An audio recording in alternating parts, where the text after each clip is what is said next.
It was a typical Tuesday morning, with the sun barely peeking over the horizon, casting a warm glow across the sleepy suburban streets. Emily Sanders adjusted her backpack as she walked briskly down the sidewalk, the familiar crunch of fallen leaves underfoot echoing in the crisp autumn air. She had always been an early riser. Something about the quiet before the world fully woke up calmed her nerves, made her feel like she had the entire day ahead of her to conquer. As a senior in high school, she had a lot on her mind. College applications, scholarships, the ever-present pressure to succeed. She was juggling it all. But this morning, none of that mattered. She was focused on just getting to school. Her worn-out sneakers clicked rhythmically against the pavement, and her thoughts drifted to the long list of assignments waiting for her after school. It was the same routine. Wake up, go to school, and repeat. But as she rounded the corner, something caught her eye. A sleek, black car sat idling on the side of the road. Its hood popped open, steam rising from the engine like a cloud of smoke. Emily slowed her pace. Her curiosity piqued. It wasn't just any car. This one had a polished finish and an unmistakable aura of wealth. The kind of car she had only seen on the pages of magazines or in the driveway of someone else's mansion. And then she saw him. Donald Trump, the former president, the businessman, the man who had been in the news more times than she could count. He was standing next to the car, arms crossed over his chest, staring down at the engine with a frown that deepened every time he tapped his foot impatiently. Emily's heart skipped a beat. She had read about him in school, seen him on TV, but never had she imagined running into him like this.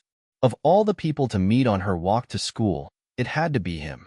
"No way," she whispered under her breath, half in disbelief. The moment she stepped closer, Trump glanced up, his sharp eyes locking with hers.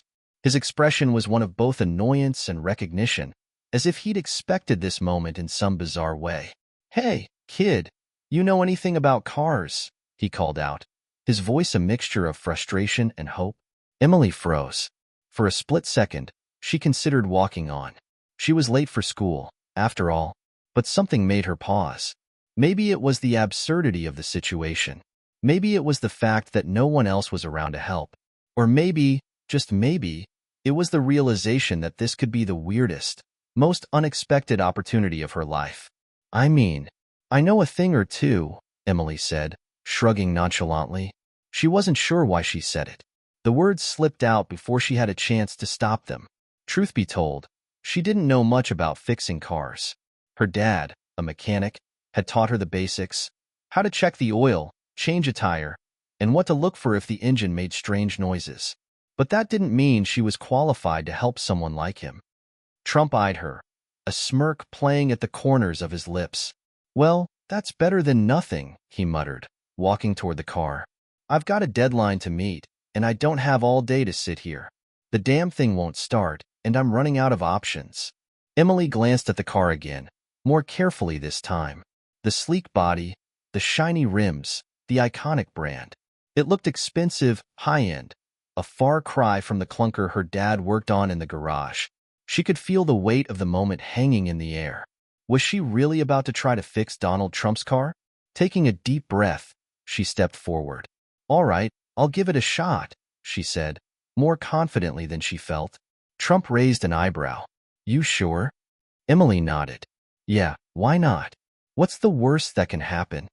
The former president let out a dry laugh. "I like your attitude, kid. Let's see what you've got." She knelt down next to the car, her fingers brushing against the cool metal of the engine. It wasn't much different than the ones her dad worked on, but it felt intimidating. Emily had always been more comfortable with books than with tools, but she wasn't about to back down now. "Okay," she muttered to herself, crouching closer to the engine. She could feel her pulse racing. First things first, check the battery. She opened the hood wider and took a quick look at the cables.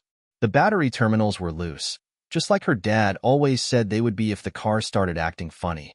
"Got it," she said, feeling a rush of pride as she tightened the battery cables.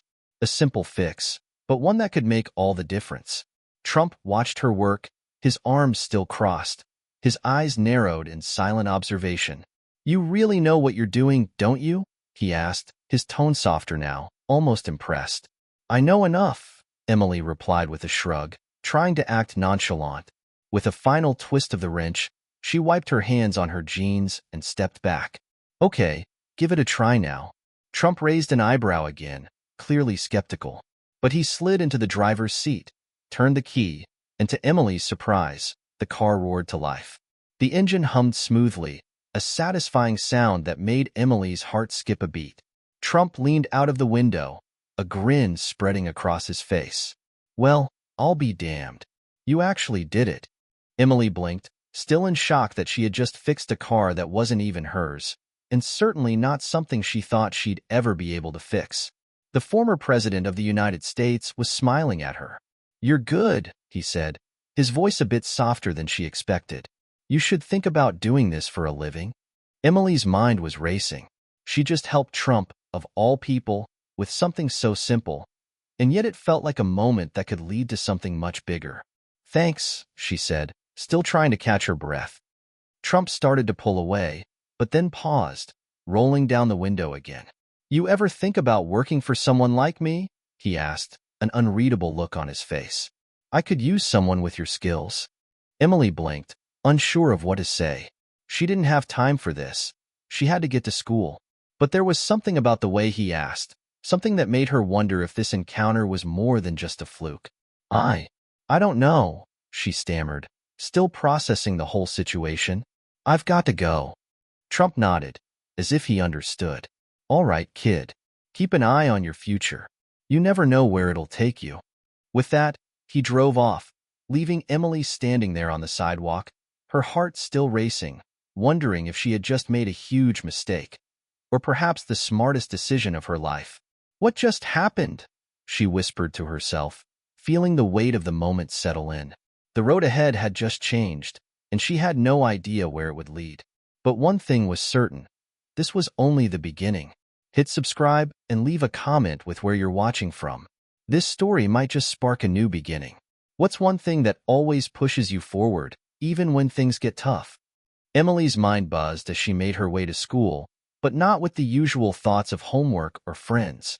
Instead, she kept replaying the encounter with Donald Trump over and over again. The engine roaring to life, the strange conversation, and most of all, his unexpected offer. You ever think about working for someone like me? She had heard his voice echo in her mind. As she walked through the school gates, she shook her head to clear it. She had a full day ahead of her, and she couldn't let herself get distracted by an impossible moment. She still had to survive high school, one step at a time.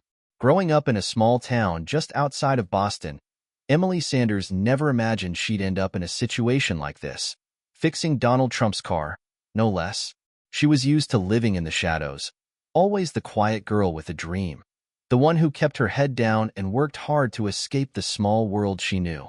Her father, Henry Sanders, was a mechanic who worked long hours in the family-owned auto shop. It wasn't glamorous work, but it put food on the table. For Emily, that meant helping him in the shop after school, learning the ins and outs of fixing cars as she assisted him with customers who couldn't afford to pay for a full repair. Her mother, Linda, on the other hand, wasn't a constant presence. She had struggled with addiction ever since Emily could remember, slipping in and out of rehab programs like a revolving door. Some days, Emily would come home to find her mother asleep on the couch with an empty bottle beside her. Other days, Emily would be the one to pick up the pieces, making dinner and checking her mother's temperature when she was sick. It was a tough life, but Emily had learned how to take care of herself. She didn't need anyone else to do it for her. Despite the chaos at home, Emily was determined to go to college. She had applied to several prestigious universities, Harvard, MIT, and a few others, and had been working hard to make her dream a reality. Her grades were good, though not perfect, but it was her work ethic that really set her apart. If anything, she was a survivor, and that counted for something in her eyes.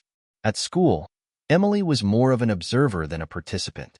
She wasn't exactly shy, but she found it hard to connect with people her age. She had friends, but they didn't really understand her. No one did. Most of them were focused on their social media followers, their weekend plans, and their families that were so different from hers. So, Emily kept to herself, burying herself in her studies and the occasional side job, mostly babysitting or helping her dad out with his customers. The scholarship offers were few and far between. Even though she had big dreams, Emily knew better than to get her hopes up. People like her didn't get into Ivy League schools. People like her didn't get the chance to leave small-town life behind. Or at least, that's what she used to think. But that all changed the day she met Donald Trump. As she sat down in her first class of the day, Emily couldn't shake the feeling that the encounter wasn't just a coincidence. Of course, she hadn't said yes to Trump's offer yet. How could she? She had no idea what she was even stepping into. But there was a certain pull to the idea of it. The promise of something more, something bigger than what her life had been up until now. She didn't really know much about Trump other than what she had heard in the media, mostly the headlines and sound bites that flooded the news whenever he made a statement. Some people loved him, others hated him. But no one ever seemed to see him as anything other than a force of nature. But to Emily, he was just a man who needed help with his car, a man who, in his own way, had respected her skills for the first time in her life. Back home, her father would be proud of her for fixing that car, but he wouldn't be thrilled to hear she had spoken with Trump. Henry Sanders wasn't exactly a fan of the former president. They never discussed politics much at home, but there was a sense that her dad didn't trust people who made it big in the corporate world. He'd always told Emily that it wasn't wealth or fame that mattered. It was the people you helped along the way, the ones who really needed you. But still, an internship? Working for Trump? It was almost too surreal to think about. Emily tried to dismiss it as a fluke, but she couldn't help the way it lingered at the back of her mind. At lunch, Emily met up with her best friend, Kelsey, in the cafeteria. Kelsey was a complete opposite of Emily, outgoing, extroverted, and full of energy, the kind of person who had a million friends and could talk to anyone. Emily admired Kelsey for her ability to just be, to live without overthinking every little interaction, like Emily often did. Kelsey was in the middle of talking about some drama in the school's social scene when she noticed Emily's distracted expression. "Okay, what's going on with you? You look like you're a million miles away," Emily sighed, leaning back in her chair. She tried to shake the unease that had been growing in her chest all morning. "You won't believe me if I tell you." Kelsey raised an eyebrow. "Try me. I met Donald Trump this morning." Kelsey blinked, clearly not expecting that. She leaned in closer, half smiling. "Wait, the *** Donald Trump?" Emily nodded, and then quickly told her the whole story, from spotting the car on the side of the road to helping Trump fix the engine. Kelsey listened, wide-eyed, as if Emily had just told her she discovered a hidden treasure map. "No way. You fixed Trump's car?" Kelsey leaned back, clearly trying to process the idea. "What did he say to you? I mean, he's like a billionaire and all that. Did he offer you a job?" Emily hesitated. "Sort of. He suggested I work for him." Kelsey's jaw dropped. "No way. That's insane. What did you say?" "I told him I had to get to school." Kelsey laughed, shaking her head. "Okay, so you didn't take the job. But that's still crazy, Em. That could totally change everything for you." Emily's stomach twisted. "I don't know, Kels. I mean, this whole thing feels off. Like, is it even real?" Kelsey shrugged, tapping her fingers on the table. "Well, if you're not going to take the job, then you're crazy. It could open doors for you, Emily. Big doors." But Emily wasn't sure. Was this an opportunity she couldn't pass up? Or was she about to make a huge mistake? Her phone buzzed on the table, pulling her out of her thoughts. It was a text message. She unlocked the phone, and the screen displayed a name that made her heart race. It was Trump. "Hey, Emily. It was nice meeting you this morning. If you're serious about this internship, give me a call. I think you have potential. Donald Trump." Her hands trembled slightly as she stared at the message. She hadn't expected this to happen. Kelsey leaned over, peering at the phone. "So, are you going to call him?" Emily stared at the message for a long time before replying. "Maybe." But deep down, she knew one thing for sure. Her life had just changed. The rest of the school day felt like a blur for Emily. Her mind kept drifting back to the text message from Donald Trump, the words staring at her from the screen, daring her to make a decision that could change everything. By the time the final bell rang, signaling the end of another school day, Emily was exhausted, physically and mentally. She could barely concentrate during her last few classes, and the thought of what to do about the internship offer weighed heavily on her shoulders. Kelsey had asked her multiple times if she'd made a decision yet, but Emily had no idea how to respond. The offer seemed too surreal to be real, and yet the more she thought about it, the more it felt like an opportunity she couldn't just ignore. The walk home was quieter than usual. Emily's feet dragged on the pavement as she made her way through the suburban neighborhood, the same familiar houses lining the streets. It all felt so ordinary, like nothing had changed, but she knew better. Everything was different now. When Emily arrived home, she found her father tinkering with a car in the driveway. It was a blue sedan, one of the many vehicles that had been brought into the shop for repairs. Henry Sanders was covered in grease from head to toe, his hands stained with oil, but there was a look of satisfaction on his face as he worked. "Hey kid, how was school?" he asked, not looking up from his work. "Same as usual." Emily leaned against the porch railing, watching him work for a moment. She loved how her dad could fix anything with his hands. It was one of the things she admired most about him. It was also the thing that made her feel like she could do anything, too. After all, she'd grown up in his world of engines, parts, and tools. It made sense that she'd end up fixing things, just like him. But today, her world felt a little bigger. Her heart pounded as she considered whether to tell her father about her encounter with Trump. "So, something crazy happened this morning." Emily finally spoke up, deciding to dive in. Her father glanced up from under the hood of the car, raising an eyebrow. "Crazy how?" "I met Donald Trump." Henry didn't blink. He just wiped his hands on a rag, his expression neutral but curious. "The Donald Trump?" "Yeah." Emily went on to explain everything. How she had seen him on the side of the road with his broken-down car, how she had fixed it, and how, to her surprise, he had offered her an internship. As she spoke, she could see her father's face change from curiosity to concern. Henry's eyes darkened slightly as he wiped his hands one last time, tossing the rag to the side. "And you're thinking about this internship?" he asked carefully. Emily nodded, feeling the weight of his gaze on her. "I don't know. It feels like a huge opportunity, but I don't even know what it really means. It's just so unexpected." Henry walked over to where Emily was standing, crossing his arms as he leaned against the railing beside her. He stared out at the street for a long moment, as if considering his words very carefully. "Emily," he started, his voice steady but filled with quiet wisdom. "Life's full of those moments, the ones that come out of nowhere, that make you feel like you're standing at a crossroads. You can either take the road that's safe and familiar, or you can step into the unknown. But remember, what you choose has consequences." Emily frowned, confused. "What do you mean?" "I've spent my life fixing cars, making sure things run smoothly, and doing the work that needs doing. And I've seen people who chase fame and money, only to lose themselves along the way.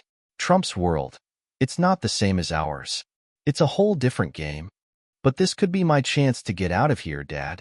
To make something of myself. I could go to college, work for a company, build a career.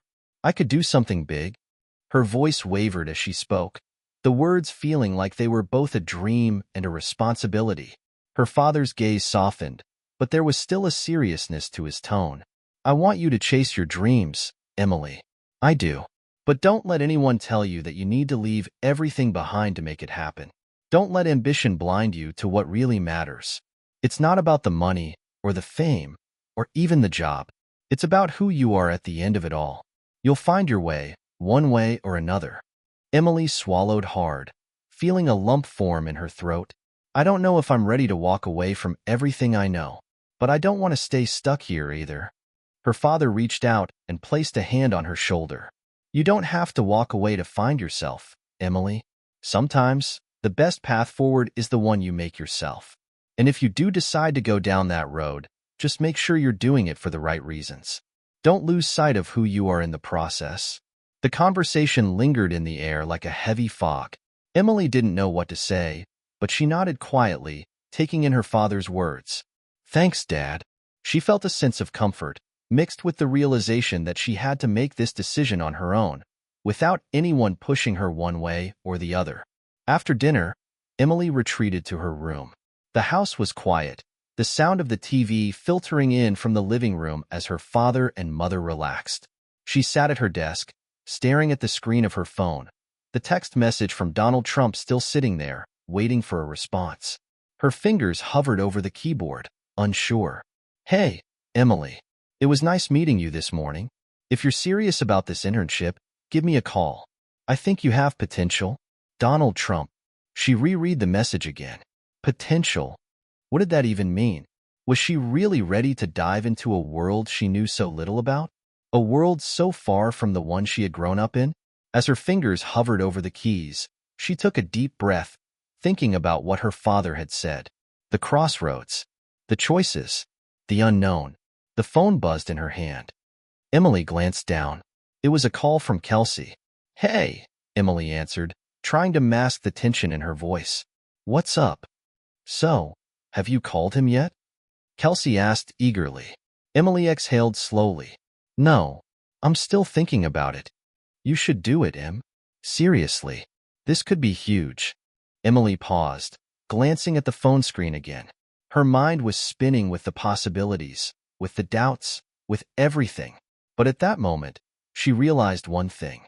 She wasn't going to make this decision because of her father, or Kelsey, or anyone else. She had to make it for herself. It was her life, her future, her path. She took a deep breath, finally feeling ready. "All right, I'm going to do it." She hit dial, and the phone began to ring. The choice had been made. The phone rang in Emily's ear, the sound reverberating through the quiet of her bedroom. Her heart pounded with each passing second, as if every ring was another step she was taking into uncharted territory. She hadn't expected to feel this nervous. After all, it wasn't like she was calling a celebrity or a politician. But Donald Trump was no ordinary man, and what he represented was something Emily had never encountered before. What if he doesn't take me seriously? What if I sound stupid? What if this is all just a prank? Her thumb hovered above the screen, staring at the little circle spinning as the call connected. Ring, ring. Finally, the call picked up. "Hello?" The voice on the other end was unmistakable, calm, confident, and familiar, with a tone that commanded attention even through the phone. For a moment, Emily couldn't find her words.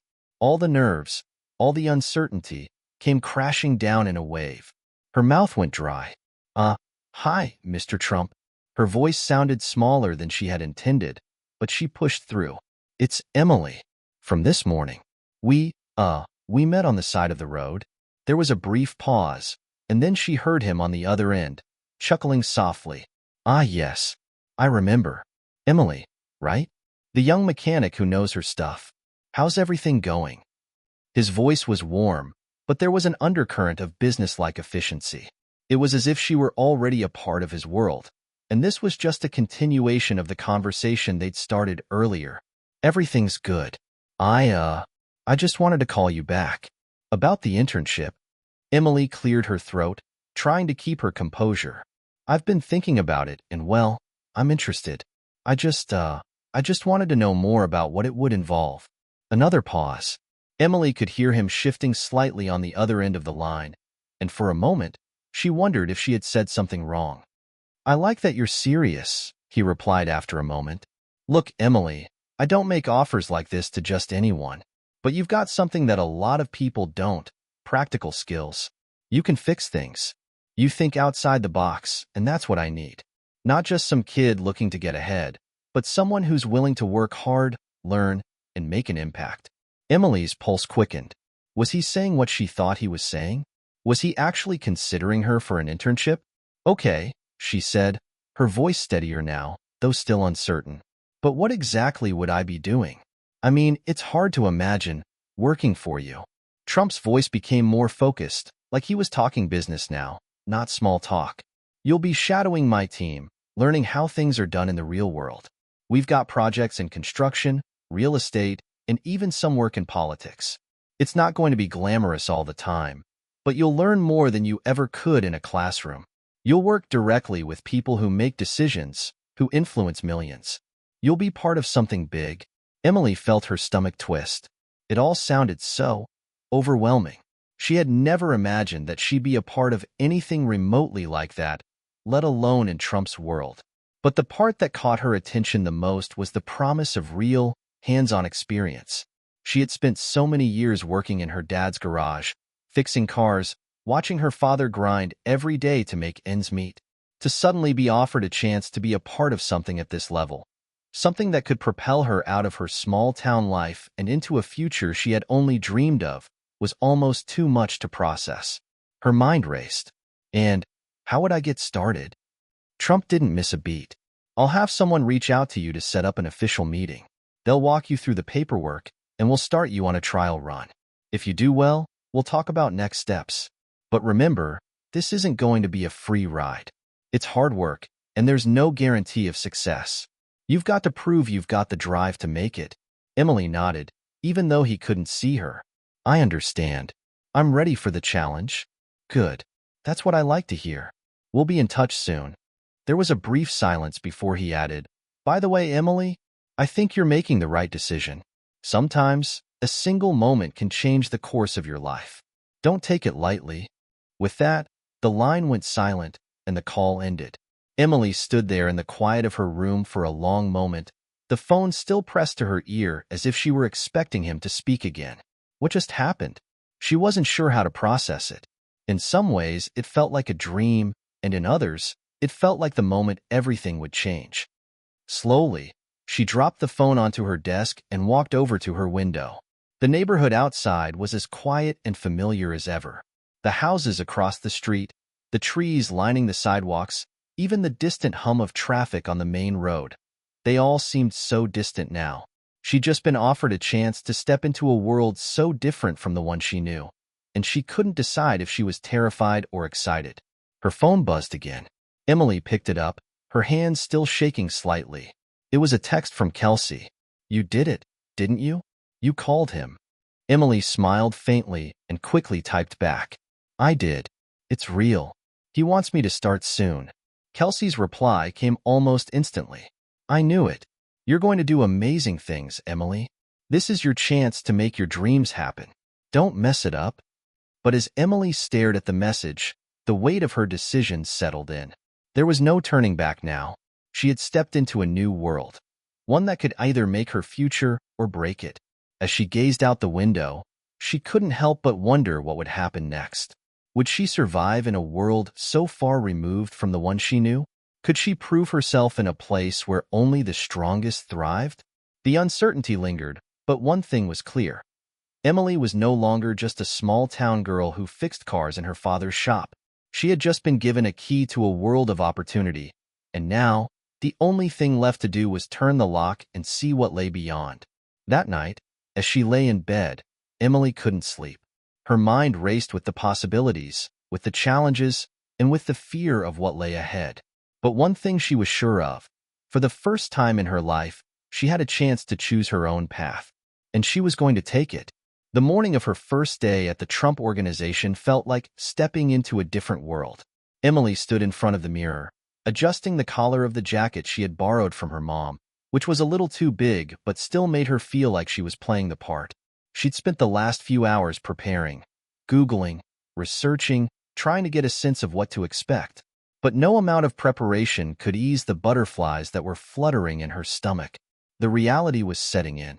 She had made the call, and now there was no turning back. Today, she would step into a world she had only ever seen on TV, heard about in the news, and imagined in her wildest dreams. The Trump Organization was massive, spanning across industries, continents, and everything in between. What role could she possibly play in such a complex machine? But there was no time for second-guessing. She was already running late. When Emily arrived at the gleaming glass building in Midtown Manhattan, she nearly had to pinch herself to believe it. The structure towered above her like a modern-day castle, its reflective surface catching the morning sun. The iconic Trump Tower, with its imposing presence, felt like it belonged to a world far removed from the suburban town she had left behind. Her dad had offered to drive her to the city, but Emily had insisted on taking the subway. She needed to prove to herself that she could handle this on her own. The subway ride had been uneventful, but now that she was standing in front of the building, the enormity of it all hit her. This is it. This is real. She approached the entrance and took a deep breath, her heels clicking on the marble floor as she stepped through the revolving door. The lobby was even more grandiose than she had imagined. Polished marble floors, high ceilings, and golden accents that screamed luxury. A large, polished plaque with the Trump Organization logo stood proudly at the far end of the room. As she walked past the reception desk, a young woman with perfectly manicured nails and a no-nonsense attitude greeted her. "You must be Emily." The receptionist's tone was polite, but there was an air of professionalism that made Emily feel out of place. "Mr. Trump's assistant is expecting you. Just take the elevator to the 20th floor." Emily nodded, feeling her stomach twist with nerves. She thanked the receptionist and headed toward the elevator, trying her best to appear calm and collected. As she pressed the button, she couldn't help but glance around the lobby. This wasn't just any office building. It was a symbol of power, wealth, and influence. The elevator ride was excruciatingly slow, each floor clicking by as Emily's nerves began to build again. Her reflection in the polished elevator doors stared back at her, and she couldn't help but wonder what kind of impression she would make. Was she really cut out for this world? When the doors finally opened on the 20th floor, Emily stepped out into a sleek, modern office space. The floor was wide open, with floor-to-ceiling windows offering a breathtaking view of the city. She could see Central Park in the distance, surrounded by the sprawling grid of Manhattan streets. A woman in a sharp suit stood waiting by the elevator, a tablet in her hand. She looked up as Emily stepped out and gave her a courteous but firm smile. "You must be Emily. I'm Heather, Mr. Trump's assistant. Please follow me." Emily nodded quickly, her throat dry. Heather led her through the open floor plan, passing rows of desks and glass-walled conference rooms. The space was immaculate. Everything was pristine, organized, and professional. As they walked, Emily caught glimpses of people working, speaking in hushed tones, or typing rapidly on their computers. It was all so polished, so efficient. Is this how business really works? They stopped in front of a sleek glass door with the words Donald J. Trump etched into the frosted glass. "This is Mr. Trump's office," Heather said, giving Emily a pointed look. "You'll be working with my team today. Mr. Trump has a meeting, so you'll have time to get familiar with the space and the people you'll be working with. Be ready for anything." Before Emily could respond, Heather knocked on the door and then opened it, stepping inside. "Mr. Trump, Emily Sanders is here," Heather announced. A voice from inside responded almost immediately. "Send her in." Emily's heart skipped a beat as she stepped into the office. The first thing that hit her was the view. Mr. Trump's office was expansive, with panoramic windows that stretched from wall to wall, offering an unrivaled view of the city. The room itself was decorated in typical Trump fashion, opulent, bold, and full of gold accents. A large wooden desk sat in the center of the room, behind which Donald Trump himself was seated.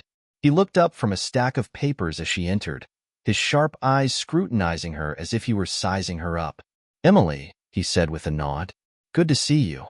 Emily tried to keep her cool, though inside, she felt anything but composed. "Hi, Mr. Trump. Thank you for this opportunity." He waved it off. "The opportunity is yours. You just have to take it. I like what I saw in you, but the real test is going to be what you do with this chance. There's no hand-holding here. You either make it or you don't." Emily stood a little straighter. "I'm ready, sir." Trump smiled slightly. "Good. Then let's see what you've got." For the rest of the morning, Emily followed Heather and the rest of the team around, trying to absorb as much information as she could. She sat in on a few meetings where they discussed new projects, analyzed real estate opportunities, and negotiated with contractors. Emily was amazed at the speed with which decisions were made, the sharpness of everyone's minds, and the level of intensity in the room. There were moments when she felt completely out of her depth, but she did her best to stay quiet, observe, and take mental notes. She didn't want to draw attention to herself just yet, not until she had a better sense of how things worked. At lunch, Heather took her aside. "So, how are you feeling so far?" she asked, her tone a bit more relaxed now that the morning was over. "It's a lot to take in," Emily admitted, still a little overwhelmed by the sheer size of the organization. "But I'm learning." Heather smiled. "Good. Just remember, No one expects you to be perfect right away, but they do expect you to hustle. You can't be afraid to ask questions, but you also have to be quick. No one's going to wait around for you to catch up." Emily nodded. She was starting to understand what Heather meant. This wasn't a place for hesitation or self-doubt. If she was going to make it, she had to keep up. The rest of the day was a whirlwind of meetings, phone calls, and fast-paced decision-making. Emily was introduced to several of the senior staff members, most of them confident, sharp-tongued, and direct. There was little room for small talk, and every moment seemed to be filled with some form of business. By the time the day ended, Emily was exhausted, her mind racing with all the new information. As she made her way to the elevator to head back home, she couldn't help but feel a sense of accomplishment. It hadn't been easy, but she had made it through the first day. "You're not in Kansas anymore," she thought, smiling to herself. Tomorrow would be another challenge. But for the first time in her life, she felt like she was on the path to something bigger than herself, and she was ready to face whatever came next. The next few weeks at the Trump Organization felt like a constant whirlwind, a blur of meetings, phone calls, and tasks that demanded every ounce of her focus. Emily had never worked so hard in her life, and the pressure was unlike anything she had ever experienced. But as overwhelming as it all seemed, there was something exhilarating about it. Every day brought new challenges, new things to learn, and with every challenge, Emily found herself growing, pushing past her limits, taking on more than she thought she could handle. One afternoon, after nearly a month of learning the ropes, Emily sat at her desk in a small corner office on the 20th floor, typing up notes from a meeting with one of the company's contractors. Her head was pounding from all the information she had absorbed in the last few hours, and her fingers were starting to cramp from the constant typing. "When was the last time I actually had a real meal?" Her stomach growled, but she pushed the thought aside. The work had to come first. As she glanced around the office, she saw a few familiar faces from her early days. Her colleagues, the ones who had been here long before her. Some were focused on their own projects, while others were deep in conversation, discussing strategy and upcoming deals. The office had settled into a rhythm, and despite the high stakes of every decision, there was an underlying energy, a buzz, that made everything feel important. The work they were doing wasn't just business. It was shaping the future. Emily had quickly learned that there was no room for mistakes here. Everyone was expected to perform at the highest level, no exceptions. Trump's name loomed large over everything they did, and the weight of that name was not something that could be taken lightly. The pressure was constant. She often found herself questioning whether she was really cut out for this. Was she capable of handling the demands of this world? Or was she just a small-town girl who had gotten in over her head? As she sat there, lost in her thoughts, Heather approached her desk, her heels clicking against the polished floor. "Emily, I need you to come with me," Heather said, her tone brisk but not unkind. Emily straightened up, instantly on alert. "Of course, Heather. What's going on?" "We've got an important meeting in 10 minutes. Mr. Trump needs you to prepare some reports for him. He wants you to present them." Emily's heart skipped a beat. Present? She had never presented anything to Mr. Trump before. What did he want from her? I can't do that. I mean, I've only been here a few weeks, and I haven't even been involved in most of the projects." Heather cut her off with a sharp look. "You were hired for a reason, Emily. We're all busy, but this is your chance to prove you can handle more. Get the reports, get them organized, and be ready to present. Mr. Trump doesn't have time to wait." Before Emily could protest, Heather was already walking away, her words leaving a trail of urgency in their wake. Emily stared at her desk, her mind racing. "I can't do this. I'm not ready. What if I mess up?" Her hands were shaking as she gathered the necessary files. She had seen how fast-paced the meetings were, how everyone expected you to be quick on your feet. But presenting? That was a whole new level of pressure. Emily rushed to the conference room, trying to calm the storm brewing in her chest. As she entered, she saw a few of the senior staff members already seated, their attention focused on their phones or laptops. Mr. Trump was at the head of the table, flipping through some documents, his expression unreadable. Heather gave her a slight nod as she moved to a seat at the back of the room, signaling Emily to step forward. With a deep breath, Emily approached the front of the room. Her mind went blank for a split second as she looked at the crowd, Trump, his executives, and the others who had been with the company for years. They all looked at her expectantly. Stay calm. Just focus. You can do this. She set the reports down on the table and began to speak, her voice trembling slightly at first. Good afternoon, Mr. Trump. I've put together the report on the latest developments in our real estate projects in the city. The team has been analyzing the market, and based on the current trends, we believe we're positioned to expand into 2 new locations. As she spoke, she kept her eyes on the papers in front of her, trying not to look up too much. The room was silent, but she could feel the weight of their attention. She stumbled over a few words, her mind racing to remember all the details she had absorbed, but she kept going. After what felt like an eternity, she reached the end of her presentation. So, based on these projections, we believe this expansion could increase our revenue by 25% within the next quarter. She finished, her voice barely above a whisper. For a long moment, no one said anything. The silence in the room felt oppressive. Emily's heart pounded in her chest. She could feel herself starting to sweat. She had expected criticism, maybe even laughter at how inexperienced she seemed. But then, Mr. Trump spoke. Good. Very good. Emily blinked in surprise. You did well, Trump said, his voice measured. It's clear you've been paying attention. We need more people like you who aren't afraid to step up.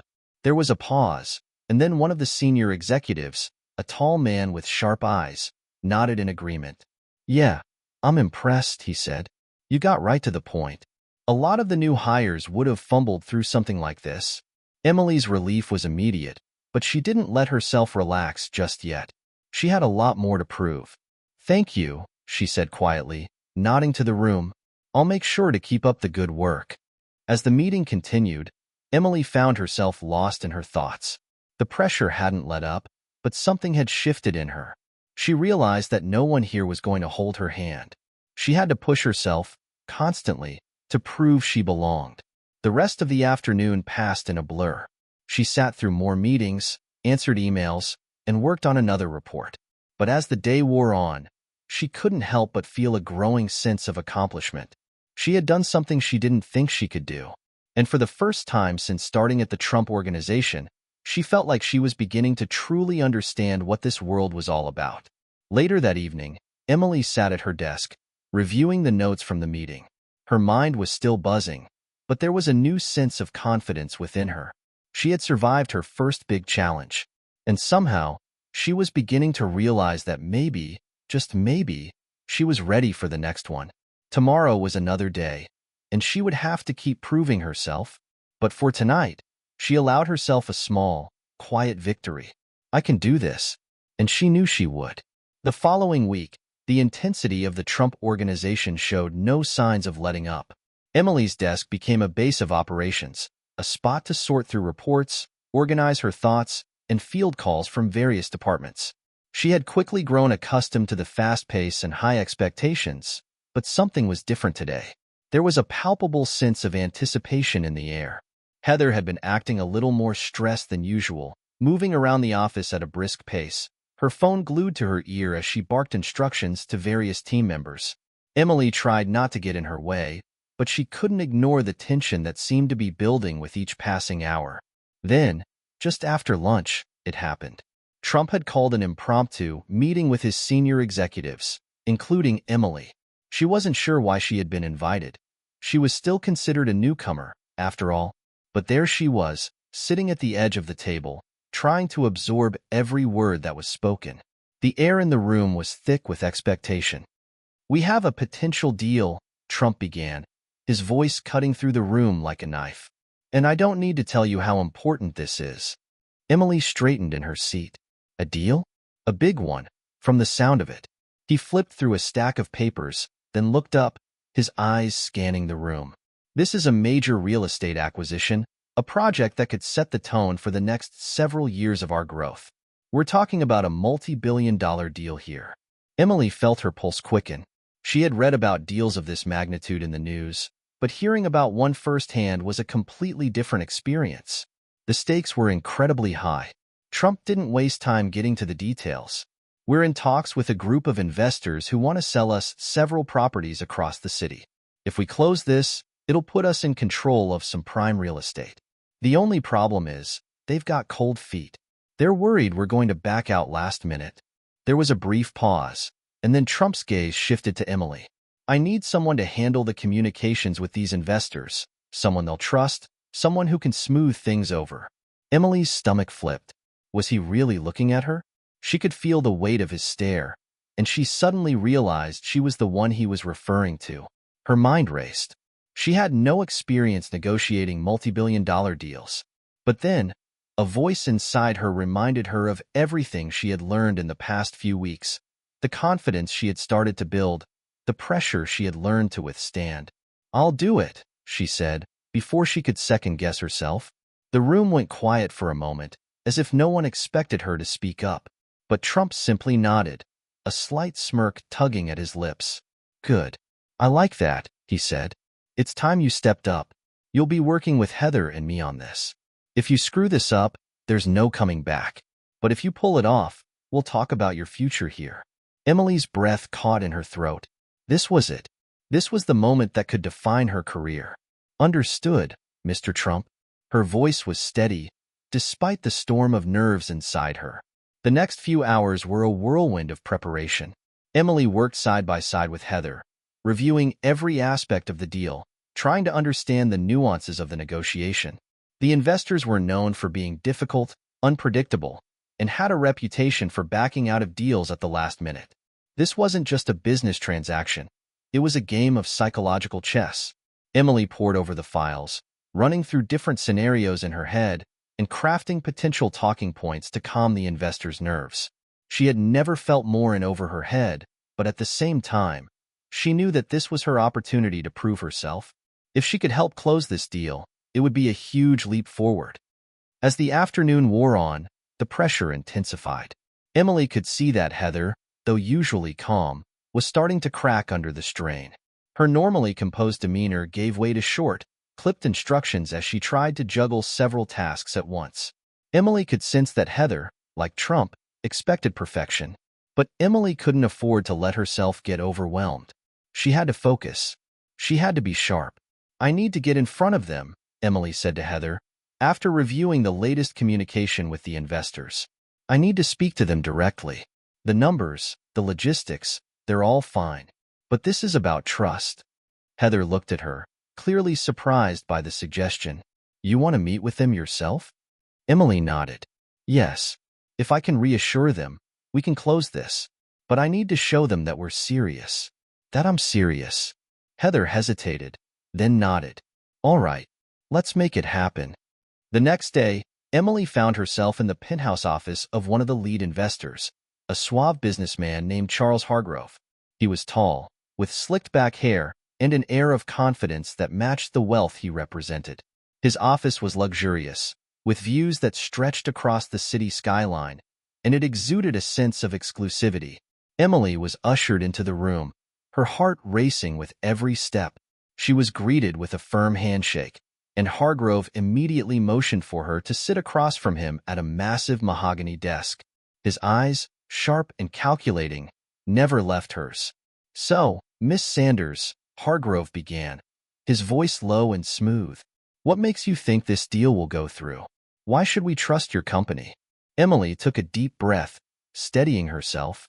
She had prepared for this moment, but the reality of sitting face to face with someone like Hargrove was far more intimidating than she had imagined. She knew this was her moment to shine. Mr. Hargrove, she began, her voice calm but firm, I understand your concerns. We know what's at stake here, both for your company and for ours. But I also understand that sometimes, the best deals are the ones that almost don't happen. She paused for a moment, allowing her words to settle before continuing. The Trump Organization is built on one thing: trust. We know that the value of these properties is undeniable. We're prepared to move forward, and I'm here to assure you that we're not going anywhere. We see this as an investment, not just in real estate, but in the future. Hargrove sat back in his chair, clearly weighing her words. Emily could feel the pressure mounting as the silence stretched on. She had said what she needed to say, but now it was up to him to decide whether to take the next step. After what felt like an eternity, he finally spoke. "You make a compelling argument, Miss Sanders. I'll need to take this to my team, but you've given me something to think about." Emily kept her composure, her nerves hidden beneath the surface. "Thank you, Mr. Hargrove. I appreciate your time." As she left the penthouse, Emily's heart was still racing, but there was a sense of pride swelling in her chest. She had done it. She had walked into a room filled with some of the most powerful people in the city, and she had held her own. Back at the Trump Tower, she briefed Heather on the meeting, detailing everything that had transpired. Heather listened intently, her sharp eyes assessing the situation. "You did well," she said, nodding. "That's exactly what we needed to hear." Trump, who had been listening in from a separate room, finally emerged, his presence commanding the room. "Well done, Emily," he said, his tone approving. "You handled that well. We're moving in the right direction." Emily couldn't suppress a smile. It had been a tough battle, but for the first time since she'd arrived, she felt like she was truly part of this world. And as she walked out of the office that evening, her confidence was soaring. The deal was far from done, but Emily had done her part. She had shown everyone, including herself, that she had what it took. The future, it seemed, was hers to shape. The excitement of the previous day's success began to wear off as quickly as it had come. The high from closing in on a deal with one of the city's most influential investors was fleeting. For every success, it seemed like there were 10 new challenges waiting just around the corner. Emily had barely had time to process everything when Heather pulled her aside one morning, her face tense, a rare frown pulling at the corners of her lips. "We need to talk." Emily stood up immediately, the sense of urgency in Heather's voice instantly putting her on edge. In the break room, Heather set down her coffee with a soft thud and took a deep breath. "I've just been told that there's been a shift in the negotiations. The investors are having second thoughts. They're not convinced about going forward with the deal just yet." Emily frowned. The deal had been looking so close to completion just days ago. What had happened? "But we did everything right. I spoke with Hargrove, and he seemed convinced." Heather's lips pressed into a thin line, her gaze intense. "I know, but there's been a change in leadership on their side. They've brought in someone new to oversee their investments, and this guy, Charlie Westbrook, he's notoriously difficult." Emily felt a knot form in her stomach at the mention of Westbrook's name. She'd heard whispers around the office, rumors of his cutthroat business practices and his reputation for shutting down deals without a second thought. "So what now?" Emily asked, trying to keep her voice steady. Heather hesitated for a moment, her eyes narrowing as if weighing her next words. "We need to gain Westbrook's trust, and that means you're going to have to work directly with him. No more meetings or middlemen. It's just you and him." Emily's heart skipped. "Me? I don't know if I'm ready for that," she said, trying to hide the panic creeping into her chest. "I've never negotiated with someone like him." Heather gave her a stern look. "You've already proven you can handle the big leagues. Now, it's time to prove your loyalty. The Trump Organization doesn't back down from challenges. We take risks, we make bold moves. And right now, this deal could be our biggest move yet. Are you in?" Emily swallowed hard. The weight of Heather's words was clear. This wasn't just about the deal anymore. It was about proving herself, about showing that she could handle the pressure of this world. "If I back down now, I might never get another shot at something this big." With a deep breath, she nodded. "I'm in." The next day, Emily found herself in Westbrook's office, a sleek, minimalist space located in one of the tallest buildings in the financial district. The view was stunning, but Emily's attention was firmly on the man sitting across from her. Charlie Westbrook was everything the rumors had promised. Sharply dressed, exuding an air of unapproachable power, and with eyes that seemed to scrutinize every word that came out of her mouth. His reputation for being tough, if not ruthless, preceded him. But Emily had no choice now but to rise to the occasion. "Miss Sanders," Westbrook began, his voice smooth but cold, "you must be wondering why we're even having this conversation. The Trump Organization doesn't exactly have a reputation for being a long-term partner. You're a name, but what do you actually bring to the table?" Emily felt the chill of his words settle deep within her. She wasn't just being asked about the deal anymore.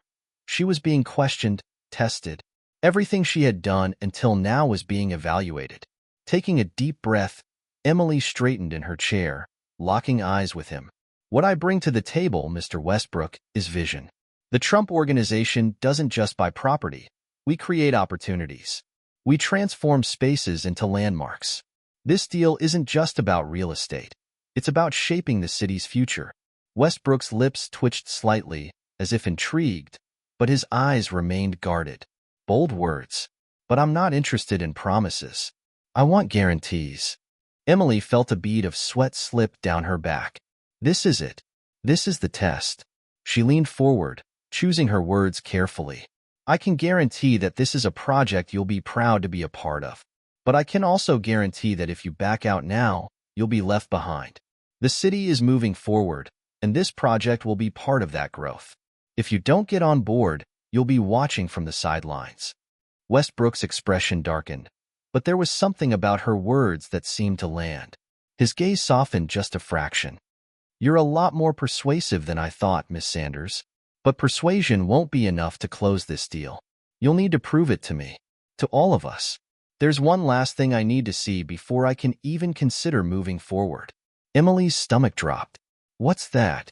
Westbrook leaned back in his chair, his eyes narrowing. Loyalty. He paused, letting the word hang in the air between them. If you're truly aligned with the Trump Organization, you'll do whatever it takes to make this deal happen. That means showing me your commitment, your loyalty.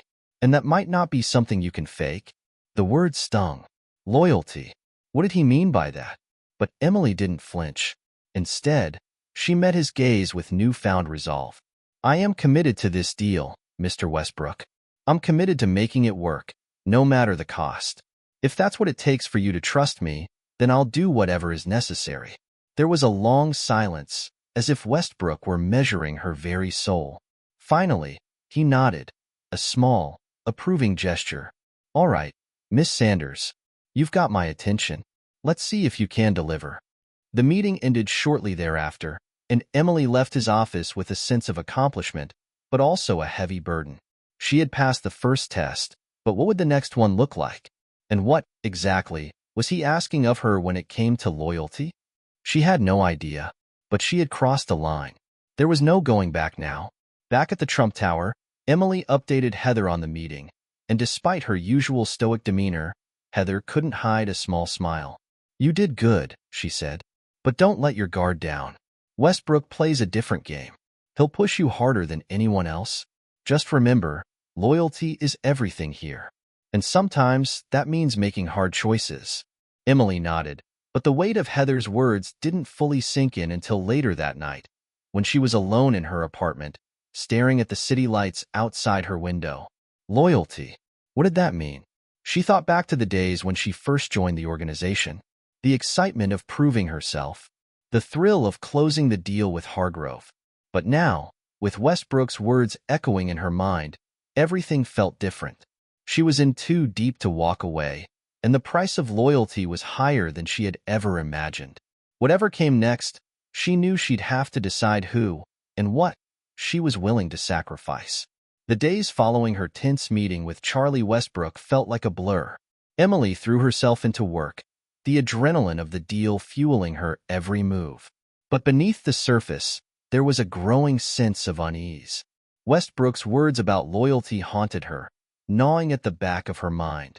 What did loyalty truly mean here? She had always prided herself on being someone who could be trusted, someone who kept her word. But this was different. The stakes were higher than she had ever imagined, and the line between right and wrong was becoming increasingly blurry. By the end of the week, things had escalated quickly.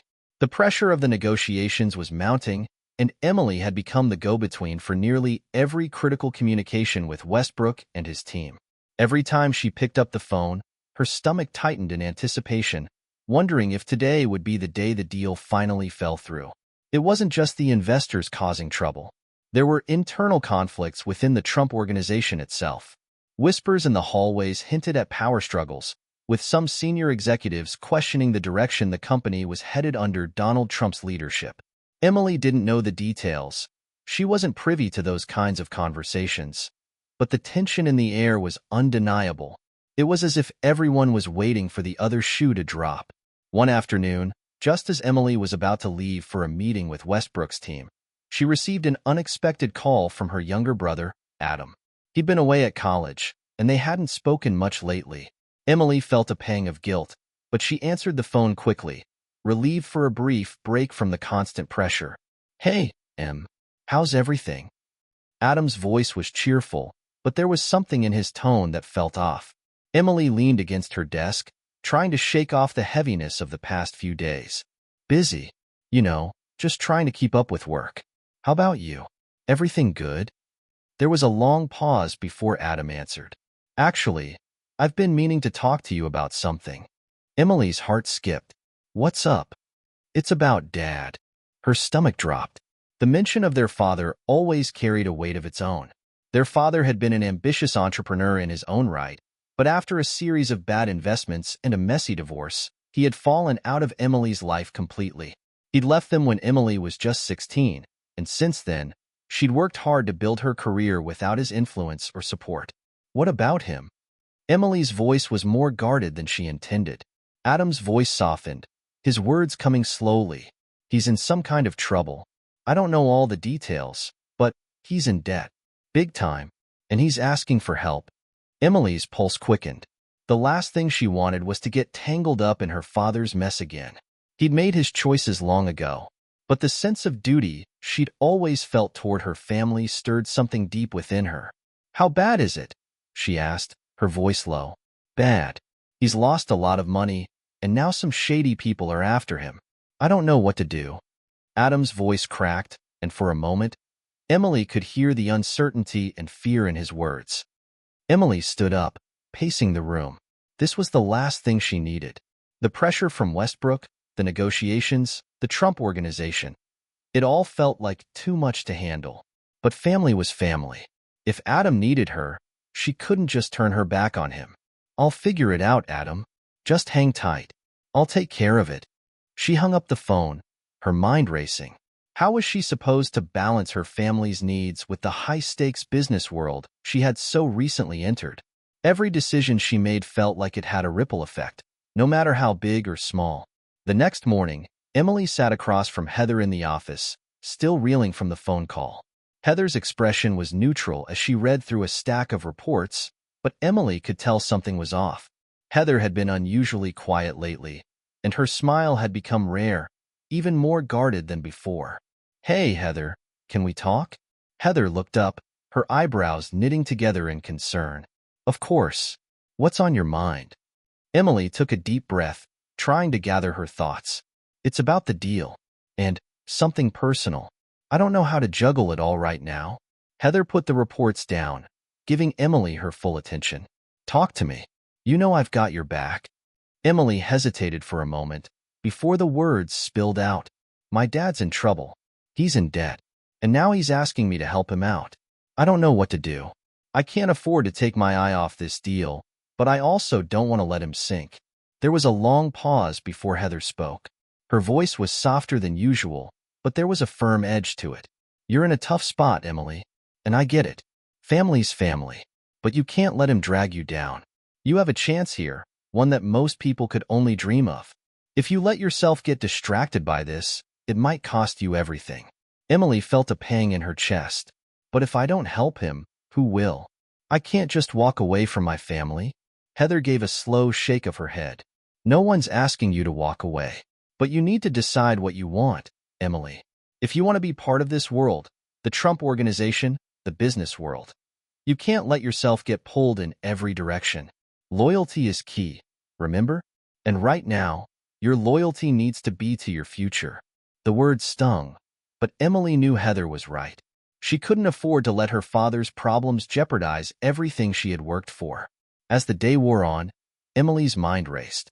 Every conversation with Westbrook, every strategy meeting with Heather, it all felt like one more step toward something much bigger. But at what cost? Could she really leave her father to deal with his problems alone? Or would she risk everything? Her career, her future, for the people she loved? "I can't do both. But which one was more important? Family or loyalty to the Trump organization?" By the time Emily sat down with Westbrook again, she knew the answer. The deal was too important. This was her chance to make her mark on the world, to prove she had what it took to be a part of this cutthroat business. If she couldn't stand her ground now, she'd never have the chance again. As Westbrook sat across from her, eyes narrowed and waiting for her to speak, Emily made her decision. "I'm ready. Let's close this deal." Westbrook smirked. "I knew you had it in you. Let's get this done." But deep down, Emily knew she had just stepped into a whole new world. The road ahead was uncertain, but one thing was clear. She couldn't turn back. Not now. Not ever. The next few days passed in a whirlwind of meetings, phone calls, and endless negotiations. Emily had committed herself fully to securing the deal with Westbrook, and with each passing hour, the pressure seemed to build. The Trump Organization was depending on her. Her career, her future, everything she had worked for, hung in the balance. And yet, despite the chaos and the mounting responsibilities, Emily couldn't shake the gnawing feeling that something was slipping away. She had made a choice. Her loyalty was to the Trump Organization, to the deal, to her future. But the price of that loyalty was beginning to feel too high. One afternoon, just as Emily was wrapping up a conference call with the investors, her phone buzzed with a message from Adam. She hadn't heard from him in a few days, and she immediately felt a pang of guilt. "Is everything okay?" she thought as she unlocked her phone. The message was short, but it hit her like a ton of bricks. "They came for him. Dad's gone." Emily froze, her heart hammering in her chest. Gone? What did that even mean? Before she could process, another message followed. "I'm at the apartment. We need to talk." She didn't even stop to think. She grabbed her coat, threw her phone in her bag, and headed straight for Adam's apartment. Her mind was a whirl of questions. What happened? What does gone mean? But she pushed them aside. She couldn't let herself panic. Not now. Not when Adam needed her. The apartment was quiet when she arrived, a stark contrast to the turmoil she felt inside. Adam was sitting on the couch, his face pale, eyes red-rimmed from lack of sleep or too many tears. "What happened?" Emily asked, her voice tight. Adam looked up at her, his face a mask of helplessness. "I don't know, Em. I thought he was starting to turn things around. He was trying to get a loan to cover the debts. But it's like everything just collapsed. People came to his place last night. I don't know who they were, but they weren't good people. They took him and now I don't know where he is." Emily's chest tightened. This was bad. This was really bad. "Have you contacted the police?" she asked, trying to keep her voice steady. Adam shook his head. "I don't think it's that simple. These people aren't normal. They're dangerous. I don't even know if calling the cops will help." Emily could feel her pulse quickening. Her father had always been reckless, but this was something else entirely. There were no easy answers here. No simple fixes. "You're not alone in this, Adam," she said firmly, trying to reassure him. "I'll figure this out. We'll figure this out." But even as she said the words, part of her knew that the clock was ticking. Every minute she spent here, every moment she focused on her father's problems, was another minute she wasn't focused on the deal. Another minute she wasn't moving closer to closing this critical negotiation with Westbrook. The next day, Emily barely slept. Her mind kept returning to the moment when she'd made her decision to prioritize the Trump Organization and the future she wanted over her family's needs. She hadn't expected it to feel like this. It felt like a betrayal, a choice she could never undo. As she sat in her office the following morning, reviewing reports, she felt the weight of her decision pressing on her chest.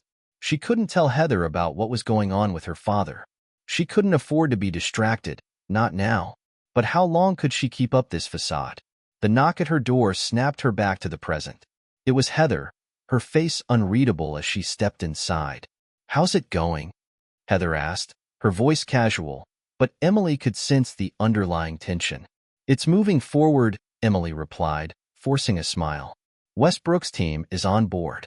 We should be ready to close soon." Heather's eyes narrowed slightly, as if sensing that something was off. She stepped further into the room, crossing her arms. "You sure you're okay? You've been a little distracted lately."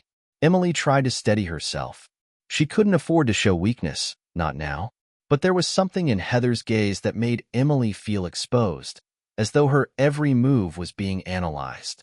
"I'm fine," Emily said, her voice a little sharper than she intended. "Just busy, you know? A lot of things to juggle." Heather studied her for a moment longer before nodding. "I get it. But remember, Emily, you're not in this alone. If you need help, you know where to find me." It was a rare moment of vulnerability from Heather, and it caught Emily off guard. She couldn't decide whether to feel relieved or more guilty. She was caught between two worlds, one pulling her toward success and the other toward family. "Thanks, Heather. I appreciate it." Later that day, Emily found herself in a meeting with Westbrook and his team. She could feel the weight of the stakes pressing down on her. The deal was close, so close she could almost taste it. But as they discussed the final terms, her thoughts kept drifting back to Adam and her father. What if something happened to him? What if she couldn't fix this? Westbrook's voice broke through her thoughts. "Miss Sanders, we're at a crossroads here," he said, his tone sharp. "I need you to commit. We've been patient, but now, I need to know that you're with us, 100%. No more distractions. No more hesitations. Can you do that?" Emily looked at him, her stomach churning. She could feel the weight of his words, the pressure to prove herself once and for all. But the truth was, her mind wasn't fully in this. She wasn't all in. Her loyalties were divided, and Westbrook would know that in an instant if she didn't make a choice. She had to make her move, and she had to make it fast. "Yes," Emily said, her voice steady, but her insides were anything but. "I'm all in. Let's close this deal." Westbrook gave her a thin smile. "Good. I like someone who knows where they stand." As the meeting wrapped up, Emily stood up, feeling the weight of her decision settle over her. She had chosen. She had chosen success, at least, for now, but she couldn't ignore the sense of loss that came with it. The clock was ticking on both her career and her family, and she wasn't sure how long she could keep running from the reality that, sooner or later, she would have to choose between them. The deal with Westbrook was done. The contract was signed. Emily's future with the Trump Organization was secured, and she had proven herself in a way she never thought possible. But as she stood on the rooftop of Trump Tower, staring out at the city below, she felt no sense of triumph, only a deep, unshakable sense of uncertainty. Had she made the right choice? Would her father ever forgive her? Would Adam understand? The price of success, she realized, was more than she had bargained for. And now, as she looked at the city skyline, Emily knew that the hardest part was yet to come. The deal was sealed. Emily had done it. She had navigated the labyrinth of corporate negotiations, cemented her position with the Trump Organization, and proved herself to be more than just a player in this cutthroat game. But as the celebratory emails and congratulatory messages poured in, there was no overwhelming sense of relief, no exhilaration. Instead, an empty silence seemed to settle over her. The weight of the choices she had made, prioritizing the deal over her father, over her family, pressed down harder than ever. The next day, Emily arrived at work early, hoping to throw herself back into the rhythm of her professional life. She was met with a mixture of admiration and jealousy from her colleagues, each of them aware of the significance of the deal she had just closed. But their praise felt hollow. Was this what it was all for? As she entered her office, her assistant, Gina, handed her a stack of papers that needed reviewing. Emily took them without a word, her mind elsewhere. Her phone buzzed on the desk. It was Adam. Her heart sank. She hadn't heard from him since the night he'd called her with the news about their father. Emily had promised herself she would focus on work, but the guilt from that night kept her up late, wondering if she had made a mistake. If only I had been there. If only I hadn't let the deal consume me. She answered the phone quickly. "Hey, Adam." There was a long pause before Adam's voice came through, strained and tired. I need to talk to you." Her stomach twisted. "What's going on? Is it Dad?" Adam's voice cracked. "No, it's worse." Emily's grip tightened on the phone. "What do you mean?" "I found out something last night," he said. His words rushed and barely audible. The people who came for Dad, these weren't just random thugs. They were connected to Westbrook. A cold shiver ran down Emily's spine. "What?" Adam continued, his voice trembling. I did some digging. Westbrook's organization isn't just about business. There's more going on. They've been laundering money, pulling shady deals. And I think Dad was involved. I think he got in too deep. Emily's head spun. No, that doesn't make sense. My dad was a mess, but he wasn't. Listen to me. I found documents. They're real. I don't know exactly what's going on, but it's bad. And I think they might be coming for me, too. The words hit her like a punch to the gut. Emily could feel her heartbeat in her throat. How could this be happening? Adam, get out of there. Leave the apartment. Don't talk to anyone else about this. I'll figure it out. Okay? Just stay safe. But even as she said the words, Emily knew that safety was a fragile illusion.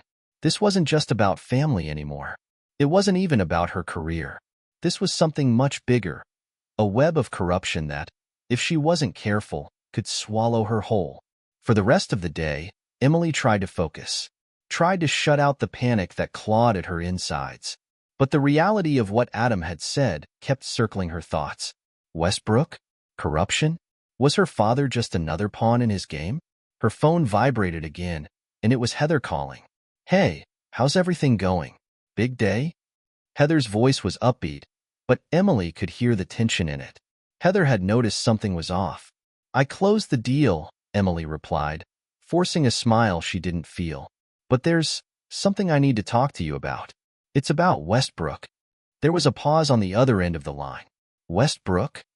Heather asked, her tone shifting immediately. What about him? Emily's voice dropped to a whisper. I think he's involved in something much bigger than just business. Adam found evidence linking him to some illegal activities. Money laundering, shady deals. My father, he might have been a part of it. And now, Adam's in danger, too. Heather's silence spoke volumes. When she finally responded, her voice was low, measured. This is bigger than we thought. You're sure about this? I don't know, Heather. I don't know what to believe anymore. Heather paused again, clearly thinking, calculating. Emily, I've seen things. I've heard things about Westbrook and the people he works with. You need to be careful. If your father's involved in this, it means you're already in deeper than you realize. And so is Adam. The weight of Heather's words settled in Emily's chest. She had just taken her first big step into this world of high stakes, power, and influence, but the reality of what that meant, the consequences, were starting to hit. She hadn't just sealed a deal. She had stepped into a game with players far more dangerous than she could have ever imagined. That night, Emily found herself sitting alone in her apartment, the city lights outside her window offering little comfort. She hadn't told anyone about the phone call with Adam, especially not Westbrook or her colleagues at the Trump Organization. She wasn't sure who to trust anymore. What if Adam was right? What if her father had gotten tangled in something far darker than just bad decisions? As she stared at the reflection of the city in her glass, Emily felt her phone buzz in her hand. She picked it up, expecting it to be Adam again. But this time it was a number she didn't recognize. Emily Sanders? A voice on the other end was cold, calculating. I hear you've been asking questions. That's not wise. A chill ran down Emily's spine. Who is this? She demanded, trying to keep her voice steady. Let's just say I'm someone who's very interested in how much you know. You'd be smart to stop digging into things that don't concern you, Miss Sanders. You've already made one big decision today. Don't make another one you'll regret. The line went dead. Emily stood frozen for a moment, her heart pounding. This was real. She wasn't just in the deep end anymore. She had already sunk beneath the surface. And now, there was no way out. No turning back. She paced around her apartment, her mind racing. She had made a choice when she signed that deal with Westbrook. A choice to trust her future to the Trump Organization. But now, she was realizing the price of that choice was far higher than she ever expected. She wasn't just fighting for success anymore. She was fighting for her life, and for the people she loved. The next morning, as Emily walked into the office, she couldn't shake the feeling that everything was about to change.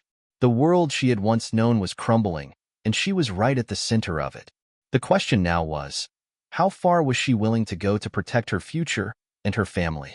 And who would she have to betray to survive? Emily couldn't sleep. Every time she closed her eyes, The voice on the other end of the phone echoed in her head. Don't make another decision you'll regret. The warning felt more like a threat now. Someone was watching her. Someone who knew more than she did about the path she was treading.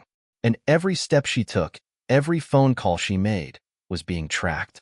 It was a cold realization. She wasn't just dealing with high-powered corporate players. This had become something more dangerous, something darker. And as much as she tried to push it out of her mind, the truth was undeniable. Her father's connections were more than just bad luck. They were the reason she was now entangled in something much bigger than a simple business deal. The next morning, Emily arrived at work, her head still spinning from the late-night call. She had decided she wasn't going to let fear paralyze her. She had already made one bold move by closing the deal with Westbrook. Now, she had to play this dangerous game carefully, like the chessboard that was her life had just grown exponentially in size and danger. Her assistant, Gina, handed her a thick folder as soon as she entered her office. "Morning, Ms. Sanders," Gina said, her voice brisk. "This came in this morning. It's a priority." Emily barely glanced at the papers as she took them from Gina's hands. The weight of the situation was becoming too heavy to ignore. The phone call with Adam, the threat on her life, and now, the deal with Westbrook, which she was beginning to believe was just the tip of the iceberg. As Emily sat down, flipping through the papers in front of her, her mind wandered back to Adam. She hadn't heard from him since yesterday afternoon, and her anxiety about his safety had only grown. The police couldn't help him, not against people like Westbrook's people, and she couldn't be everywhere at once. She had to make a choice. Was she willing to drag herself deeper into this mess to save her family? Or would she risk everything, even her own future, to cut ties completely? A knock at her door pulled her from her thoughts. She looked up, startled to find Heather standing there, her expression serious. "We need to talk," Heather said, stepping into the office without waiting for an invitation. She closed the door behind her, her gaze fixed on Emily. "About what?" Emily asked, her voice tight.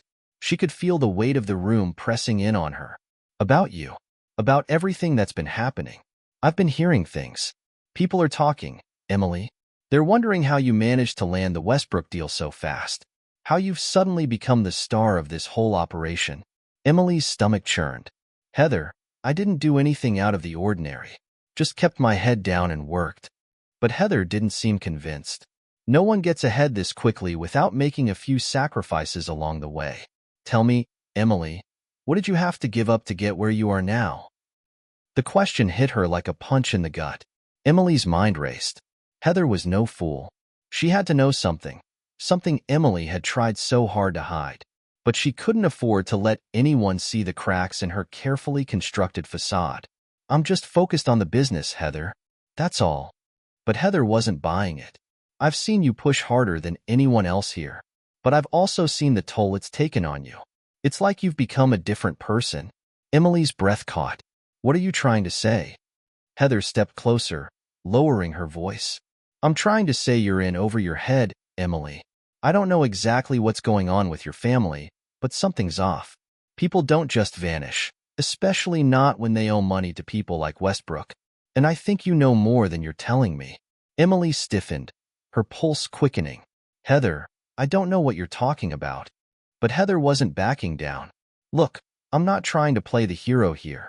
I'm just saying that whatever it is you're involved in, it's bigger than you realize. And it's about time someone stepped in and helped you before it all crashes down." Emily's mind whirled. She was close, so close, to getting out of this unscathed. She couldn't afford to let Heather in on the truth. Not yet. She had worked too hard to get here. But Heather's gaze softened, as though she could read Emily's internal struggle. "I'm not going anywhere, Emily. If you need help, you know where to find me. But you're not going to do this alone. Not anymore." The offer hung in the air between them, a lifeline she didn't know if she could trust. Was it genuine? Or was Heather trying to draw her further into something she wasn't ready for? Before Emily could respond, her phone buzzed again. This time, it wasn't Adam. It was an unfamiliar number. Her heart skipped a beat as she answered it. "Emily Sanders?" The voice on the other end was low, familiar. It was the same voice that had threatened her yesterday. "What's going on?" she demanded, trying to steady her voice. What do you want from me? What we want, Miss Sanders, is simple, the voice replied. We want you to stop asking questions. We want you to focus on your career, on your future. There's a lot of money to be made if you play along. But if you keep digging, we'll make sure you lose everything, including the people you love. Emily's heart dropped. The threat was clear now, unmistakable. She wasn't just playing a game anymore. She was in a war, and her family, her safety, and her future were all at risk. She slammed the phone down, her hands shaking. Heather was watching her intently, but Emily didn't know how to explain the weight of the conversation she had just had. She couldn't. For the rest of the day, Emily fought to stay focused. But it was no use. The weight of the situation, the people pulling the strings behind the scenes, it was all too much to bear. She couldn't keep living like this, on edge, uncertain, desperate to keep everything together. By the time she returned home that night, Emily knew she was at a crossroads. She had made it this far, but now, she wasn't sure who she was anymore, or what she had become in the process. Her ambition had gotten her what she wanted, but at what cost? And as she stared at the blinking lights of the city outside her window, Emily realized that there was no turning back now. She was in too deep, but the question remained. Would she sink or swim? The next move was hers, but she wasn't sure if she had any more moves left to make. The following morning, Emily woke up to the familiar hum of the city outside her window, but it felt different today. The air was heavy with uncertainty, like a storm waiting to break. She had spent the night trying to calm the rising tide of panic inside her, but it was impossible to ignore the reality of what she was facing. Her father's debts, Westbrook's organization, the threats, everything had collided in a way that made her question whether she'd ever have control over her own life again. As she prepared for the day ahead, Emily's thoughts were consumed with the conversation she'd had with Heather. It wasn't just a casual offer of help, it was a lifeline. And yet, she couldn't shake the feeling that there was something Heather wasn't telling her. She had seen enough in the corporate world to know that people didn't just offer help out of the goodness of their hearts. There was always a price to pay. Still, Emily couldn't afford to be paranoid. Not now. She had to focus on what she could control, and right now, that was finding out just how deep the hole she had fallen into really went. By mid-morning, Emily was sitting in a high-rise conference room at Trump Tower, overlooking the sprawling city below. The deal with Westbrook was going as planned, but the weight of everything else loomed over her like a dark cloud. She needed answers. She needed to understand what had really happened with her father, what Westbrook was involved in, and most of all, what she was supposed to do next. Her phone buzzed again, and she checked it. It was Adam. I'm in trouble. They know I'm looking into things. I think they've been following me. The words on the screen sent a cold shiver down her spine. Adam was in danger. There was no more denying it. Everything she had been warned about was happening now, and it was happening to the people she cared about. She quickly typed a response. Where are you? What's going on? A few moments passed before Adam replied. I don't know how much longer I have. They've been watching me for days. I think they know I'm onto something. You need to get out of this, Em. You're too deep in it now. For the rest of the day, Emily fought to stay focused. But it was no use. The weight of the situation, the people pulling the strings behind the scenes, it was all too much to bear. She couldn't keep living like this, on edge, uncertain, desperate to keep everything together. By the time she returned home that night, Emily knew she was at a crossroads. She had made it this far, but now, she wasn't sure who she was anymore, or what she had become in the process. Her ambition had gotten her what she wanted, but at what cost? And as she stared at the blinking lights of the city outside her window, Emily realized that there was no turning back now. She was in too deep, but the question remained. Would she sink or swim? The next move was hers, but she wasn't sure if she had any more moves left to make. The following morning, Emily woke up to the familiar hum of the city outside her window, but it felt different today. The air was heavy with uncertainty, like a storm waiting to break. She had spent the night trying to calm the rising tide of panic inside her, but it was impossible to ignore the reality of what she was facing. Her father's debts, Westbrook's organization, the threats, everything had collided in a way that made her question whether she'd ever have control over her own life again. As she prepared for the day ahead, Emily's thoughts were consumed with the conversation she'd had with Heather. It wasn't just a casual offer of help, it was a lifeline. And yet, she couldn't shake the feeling that there was something Heather wasn't telling her. She had seen enough in the corporate world to know that people didn't just offer help out of the goodness of their hearts. There was always a price to pay. Still, Emily couldn't afford to be paranoid. Not now. She had to focus on what she could control, and right now, that was finding out just how deep the hole she had fallen into really went. By mid-morning, Emily was sitting in a high-rise conference room at Trump Tower, overlooking the sprawling city below. The deal with Westbrook was going as planned, but the weight of everything else loomed over her like a dark cloud. She needed answers. She needed to understand what had really happened with her father, what Westbrook was involved in, and most of all, what she was supposed to do next. Her phone buzzed again, and she checked it. It was Adam. I'm in trouble. They know I'm looking into things. I think they've been following me. The words on the screen sent a cold shiver down her spine. Adam was in danger. There was no more denying it. Everything she had been warned about was happening now, and it was happening to the people she cared about. She quickly typed a response. "Where are you? What's going on?" A few moments passed before Adam replied. "I don't know how much longer I have. They've been watching me for days. I think they know I'm onto something. You need to get out of this, Em. You're too deep in it now." Heather took a deep breath. "I've been in contact with someone, a source. They've been feeding me information about Westbrook and the people he's connected to. This isn't just a business deal gone wrong, Emily. There's a whole underground operation here. Money laundering, political influence, blackmail. It's bigger than just the Trump organization. It's dangerous." Emily's head was spinning. "So what do we do?" Heather's eyes softened. "You can't keep playing both sides, Emily. You're either with them or you're against them. And if you're going to survive this, you need to make your move. And you need to do it fast." For the first time since all this madness started, Emily felt a sense of clarity. She had been holding on to the idea that she could keep climbing the corporate ladder, that she could make it through this without losing everything. But now, Heather's words rang in her ears. The game had changed.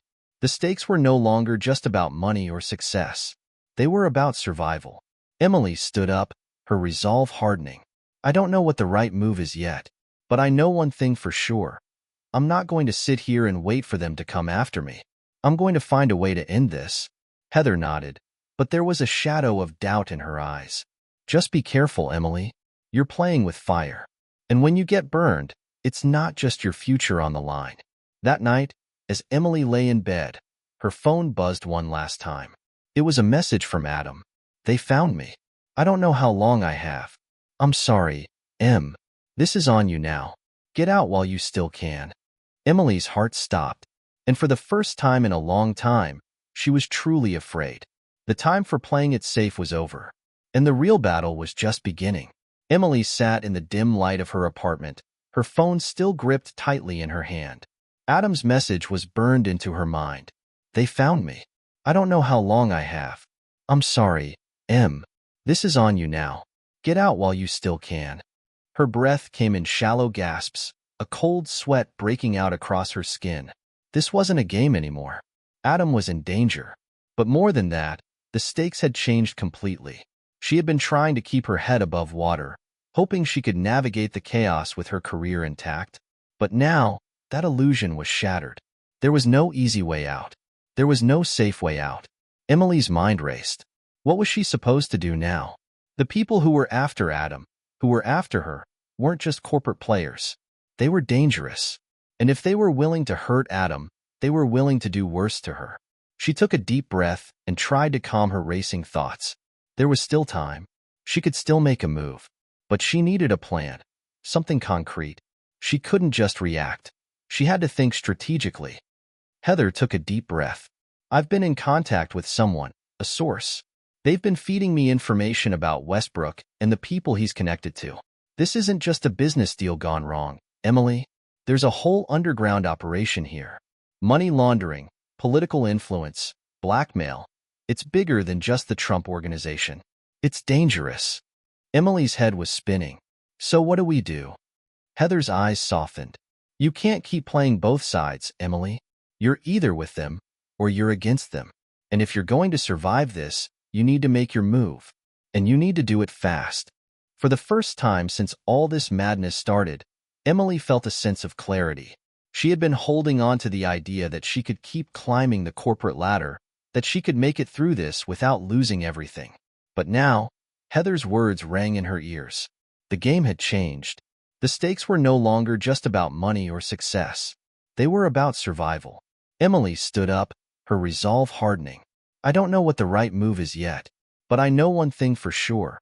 I'm not going to sit here and wait for them to come after me. I'm going to find a way to end this. Heather nodded, but there was a shadow of doubt in her eyes. Just be careful, Emily.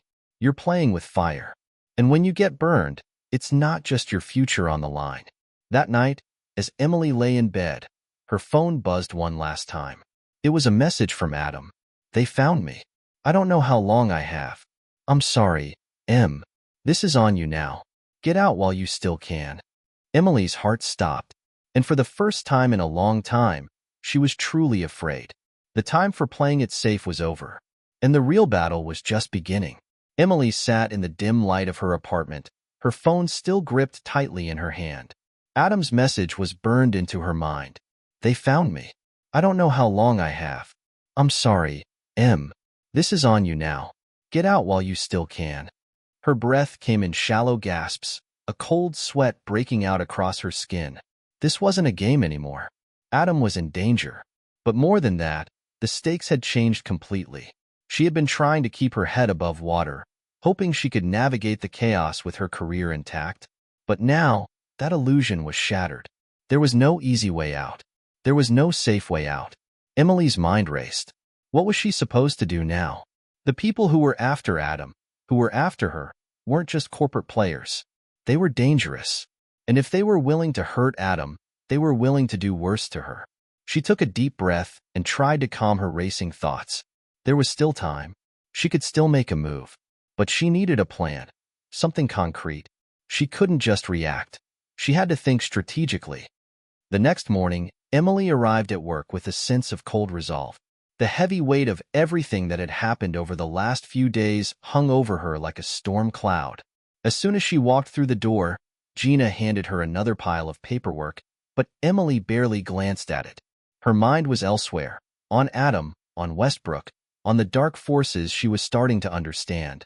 Heather had been right. Emily could no longer sit on the sidelines. If she was going to get out of this alive, she had to act. And quickly. As she stepped into her office, the phone on her desk buzzed. It was from an unfamiliar number. She hesitated for a moment, but then she answered it. Emily Sanders. The voice on the other end was cold and calculated, almost robotic. Miss Sanders, I believe you've been trying to learn a bit too much lately. It's not good for your health to get involved in matters you don't understand. My advice to you is simple. Leave this alone. Walk away from Westbrook. Walk away from everything. If you do, we won't have to make this unpleasant. Emily's heart sank. She recognized the voice now. This was the same person who had threatened her on the phone before. Her mind spun. This wasn't just about her father's debts anymore. This was about something much more insidious. Who are you? She demanded, her voice sharper than she intended. What do you want from me? There was a pause on the other end, followed by a chilling laugh. We don't want anything from you, Miss Sanders. Not yet, but we will. You'll see. If you continue down this path, there will be consequences.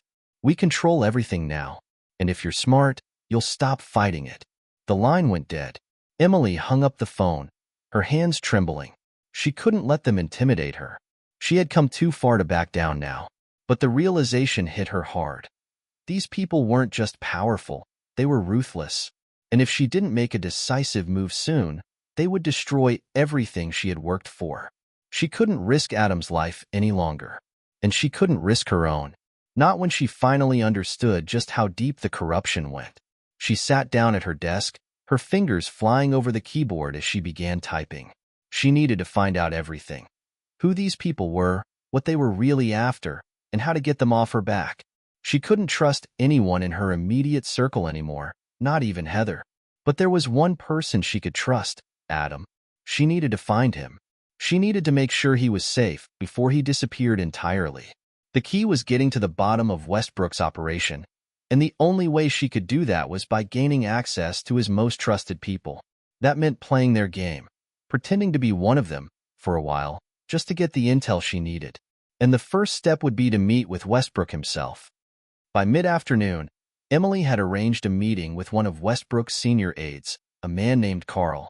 He was known for being ruthless, but he was also known for having a soft spot for ambitious young women who played the game the right way. Emily had never met him, but she knew he could be the key to getting close to Westbrook.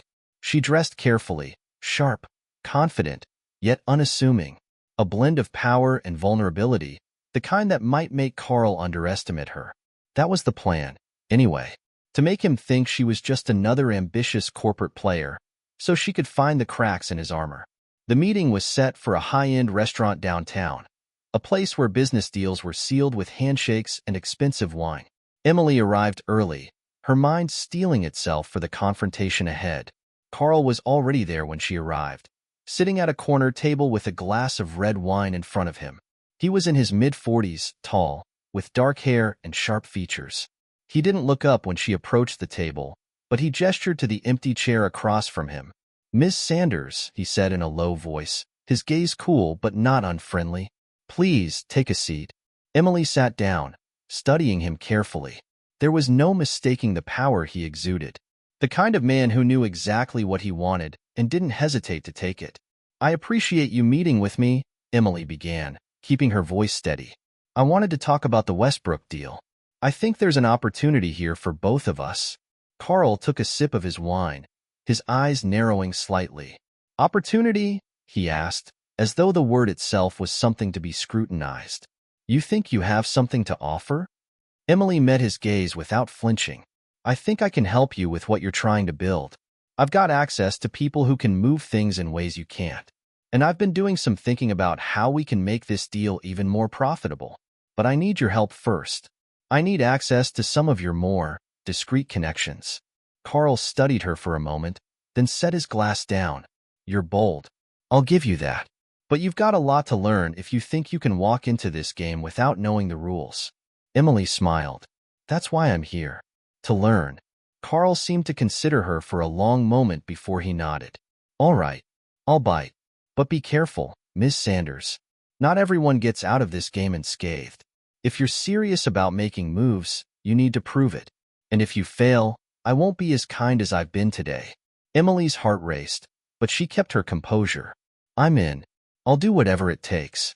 The meeting ended with Carl giving her a cryptic promise, one that, while vague, gave her the sense that she was now part of something far bigger than she had imagined. But as she walked out of the restaurant, her stomach churned with the realization that she had just stepped onto a path that would change everything. There was no going back now. Her phone buzzed again. It was Adam. "I'm safe for now, but this is bigger than I thought. We need to meet." Emily's pulse quickened. The pieces were falling into place. The danger was only just beginning. And now, she had no choice but to play the game. The late afternoon sun cast long shadows over the city as Emily rushed back to her apartment, her mind racing. She had made a deal with Carl. She'd successfully navigated her first major corporate negotiation, and yet it felt hollow. The power, the promises, none of it mattered if Adam wasn't safe. He was still out there, and the danger wasn't just to him anymore. It was to her, to everyone involved. As soon as she entered her apartment, her phone buzzed again. It was from Adam. "Meet me at the old warehouse on 4th. I'll explain everything. Don't tell anyone. It's too dangerous." The message was short but desperate. Emily's breath hitched in her chest. The urgency in his words made her realize how much time she had wasted trying to play the corporate game. The real game was now far beyond boardrooms and handshakes. She quickly changed into something more practical: dark jeans, a leather jacket, and sturdy boots. She couldn't afford to look like a corporate executive now. This was personal. And if Adam had truly figured something out, something dangerous, then she had to be ready for whatever was coming. The warehouse district was quieter than usual as Emily drove through the narrow streets. The old industrial buildings stood like silent sentinels in the evening gloom, Their broken windows and graffiti-covered walls reminders of a city that had once thrived but had long since been abandoned. She pulled into an empty lot behind the warehouse on 4th Street, the engine of her car cutting off as she parked. The silence in the air was deafening. She locked the doors and glanced around. No sign of Adam. She checked her phone. No new messages. Her stomach twisted with anxiety as she stepped out of the car and approached the warehouse entrance. The rusted metal door was half open, and she hesitated for a moment. She didn't know what to expect when she stepped inside. Adam had mentioned danger, but how much danger? Who was watching? She could feel the weight of the moment settle over her as she pushed the door open further, the metal scraping against the concrete. Her heartbeat quickened, and she instinctively reached for her phone again. But this time, it wasn't a message. It was a call. The name on the screen was unexpected. Heather. Emily, where are you? Heather's voice was sharp, tinged with something Emily couldn't quite place. I'm meeting Adam. He said it's urgent. There was a pause on the other end, and when Heather spoke again, her tone was quieter but more insistent. I don't think you should go there, Em. It's a trap. Emily froze. What are you talking about? Heather's voice dropped even lower, as if she were afraid someone might overhear. I've been digging into Westbrook's operations. There's more to this than you know. Adam, he's involved in something bigger than just you and your father's debts. He's connected to the wrong people. And if you go to that warehouse, you're walking straight into their hands. Emily's head spun. What? No, Heather, I have to see him. He needs me. You don't understand, Em. They'll use Adam to get to you. It's all part of their game. I warned you, this isn't just about business anymore. They want you dead, or worse, to control you. Don't go there. Please. But it was too late. The doubt that had been creeping in since the night she met Carl now settled like a heavy weight in her chest. The walls were closing in, and no matter how much she wanted to deny it, Heather's warning made a terrifying kind of sense. Before Emily could respond, the phone went dead. Emily's fingers trembled as she lowered her phone and glanced around the warehouse. The shadows felt deeper now, the silence louder. She had to make a choice. Trust Heather's warning, or trust Adam's call for help. Her gut told her something was off, but her heart still ached for Adam. She had to see this through. With a deep breath, she stepped forward, her boots making a hollow echo against the concrete as she walked deeper into the warehouse. The air smelled stale, dust thick in the air, and the only light came from the broken windows overhead. But there was no sign of Adam. Adam, she called, her voice bouncing back from the cold walls. There was no answer. The hairs on the back of her neck stood on end. She continued walking, her steps slower now, more cautious. The silence felt oppressive, like something was waiting just out of sight. Then, she heard it, a faint creak, like a door opening somewhere in the distance. She froze. Adam? Her voice was shaky now. Another creak. Then, a shadow shifted at the far end of the warehouse. She instinctively reached for the phone in her pocket, but before she could even pull it out, a figure stepped into the dim light. It was Adam, but something was wrong. His face was pale, his expression hollow, as if he hadn't slept in days. His clothes were rumpled, his hands shaking as they clutched the edge of a wooden crate beside him. Adam, Emily whispered, stepping closer, her heart pounding in her chest. What's going on? You said you had information. What did you find? Adam took a step back, his eyes darting around the room, panic flashing across his face. It's too late, he said, his voice barely above a whisper. They've already found me, and now they've found you too. Emily's blood ran cold. She took another step forward, but before she could speak, a voice echoed from behind her. You shouldn't have come, Miss Sanders. She spun around.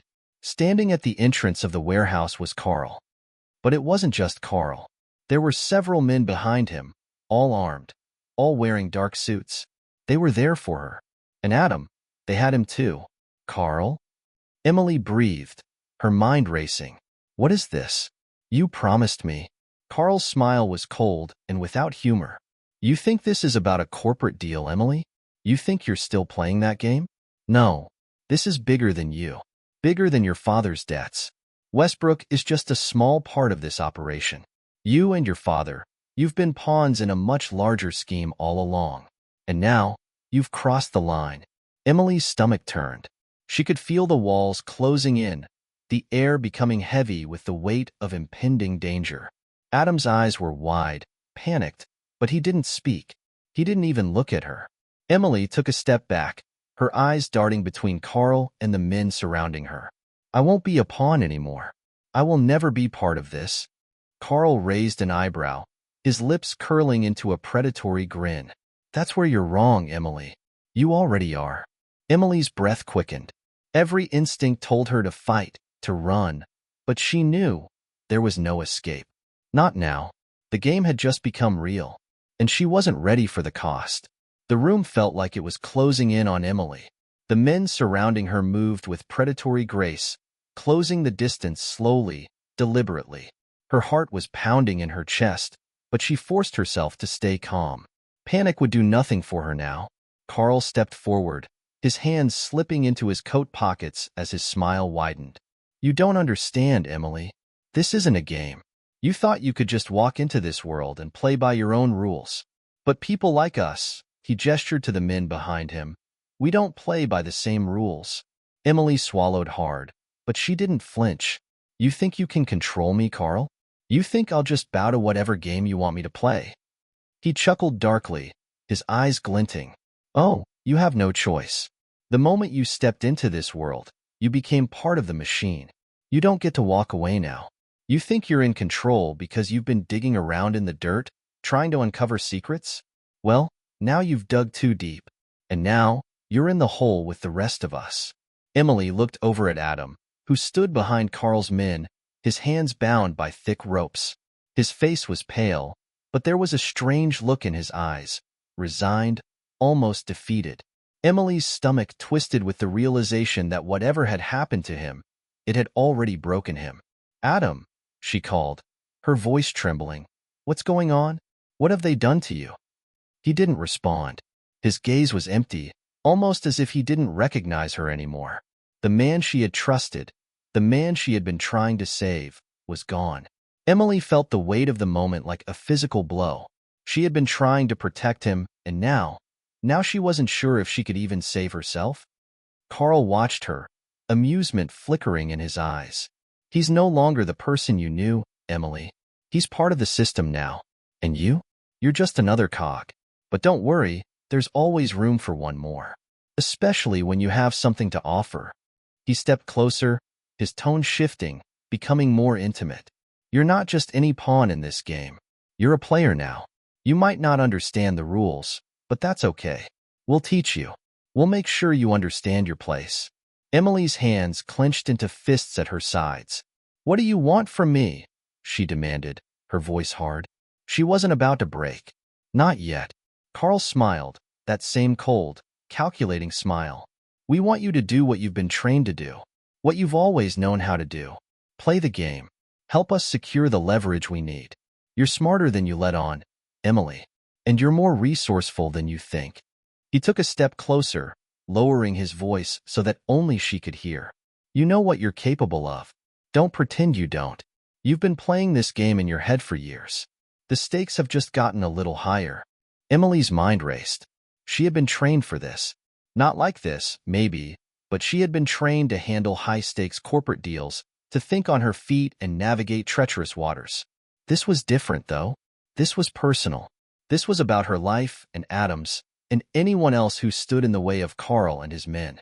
But what choice did she have now?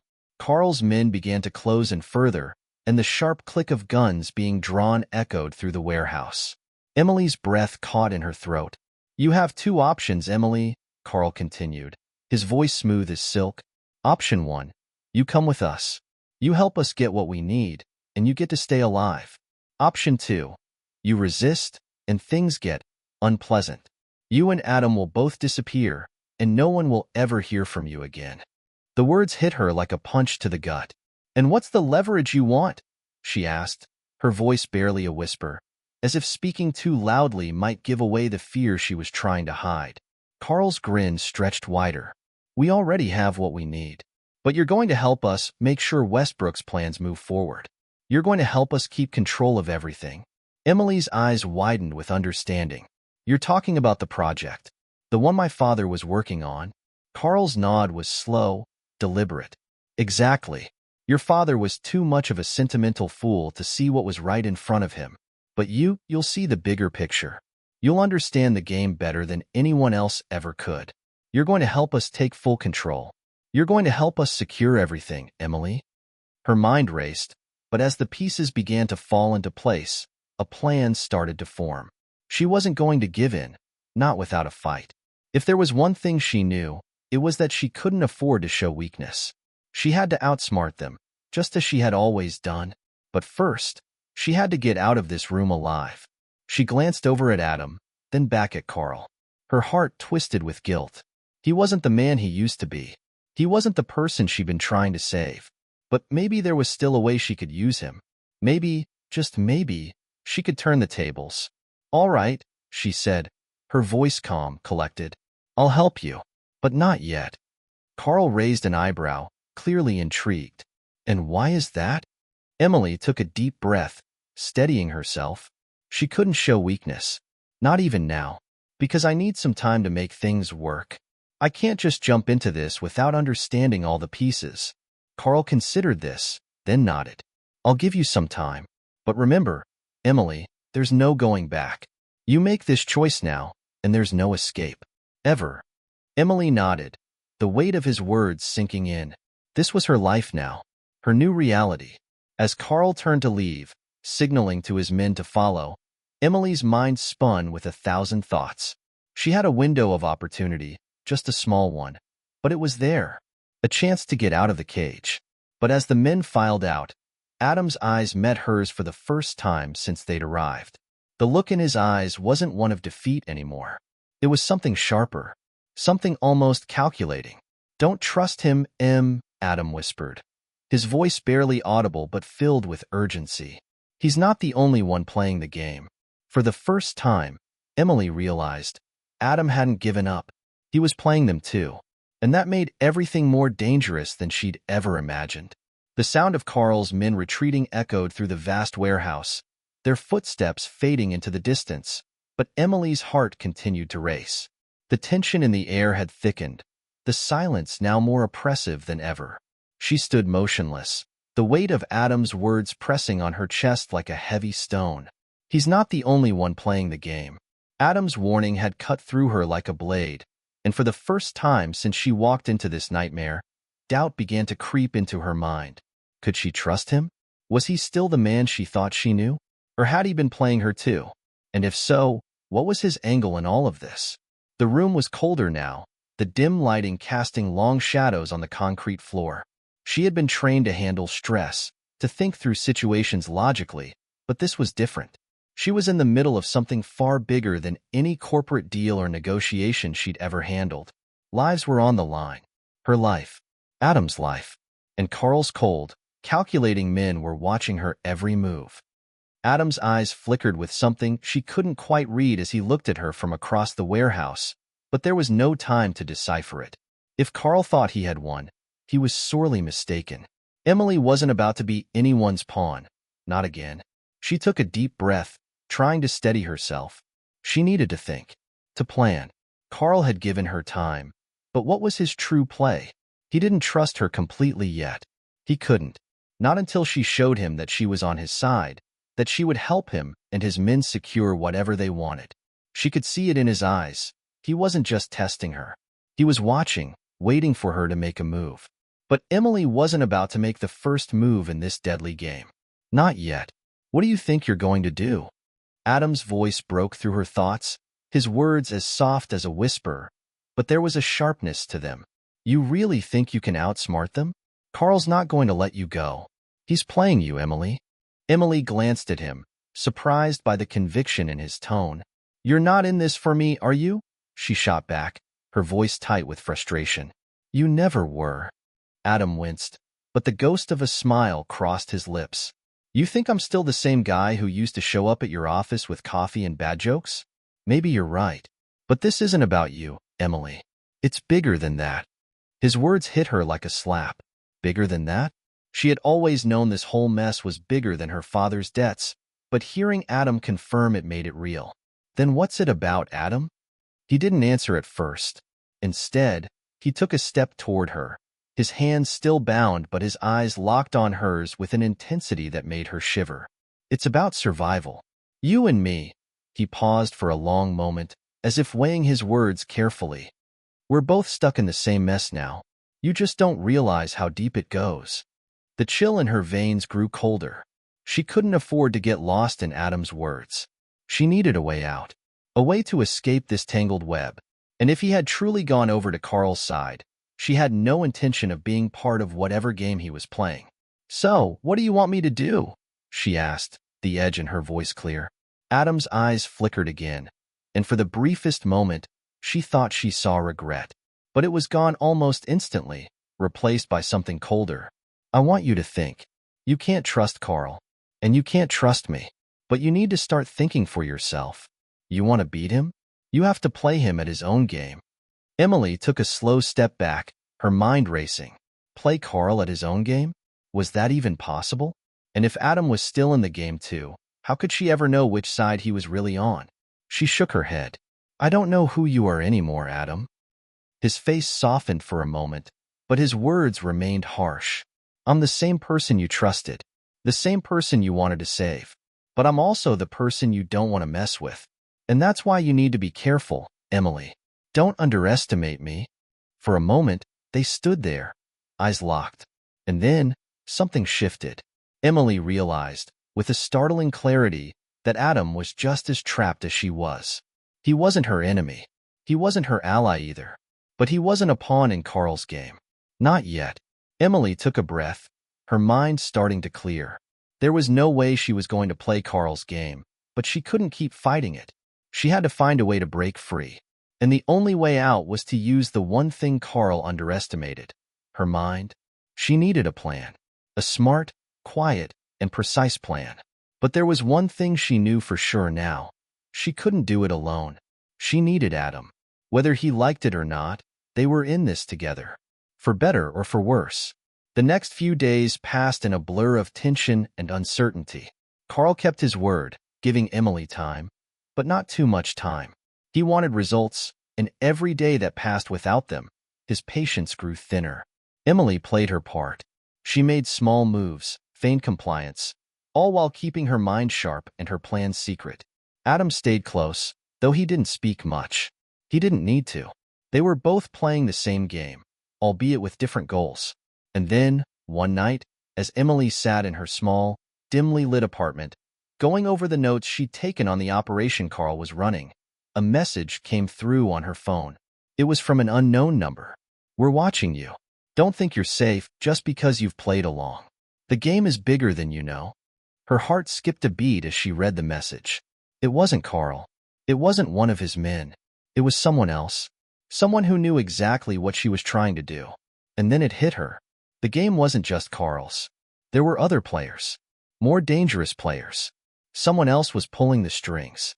And now, Emily had no choice but to make her next move. As she left her apartment, the weight of her decision heavy in her chest, she knew one thing. Whatever came next, she was about to find out just how deep the rabbit hole really went. And there would be no turning back. The air outside was thick with humidity as Emily stepped out of her apartment building, the streets of the city eerily quiet under the low glow of streetlights. She could feel the tension in her bones, an overwhelming sense of urgency pushing her forward. The message had been clear. She wasn't just being watched by Carl and his men. Someone else had entered the game, someone with far more power, and that fact alone had shaken her to her core.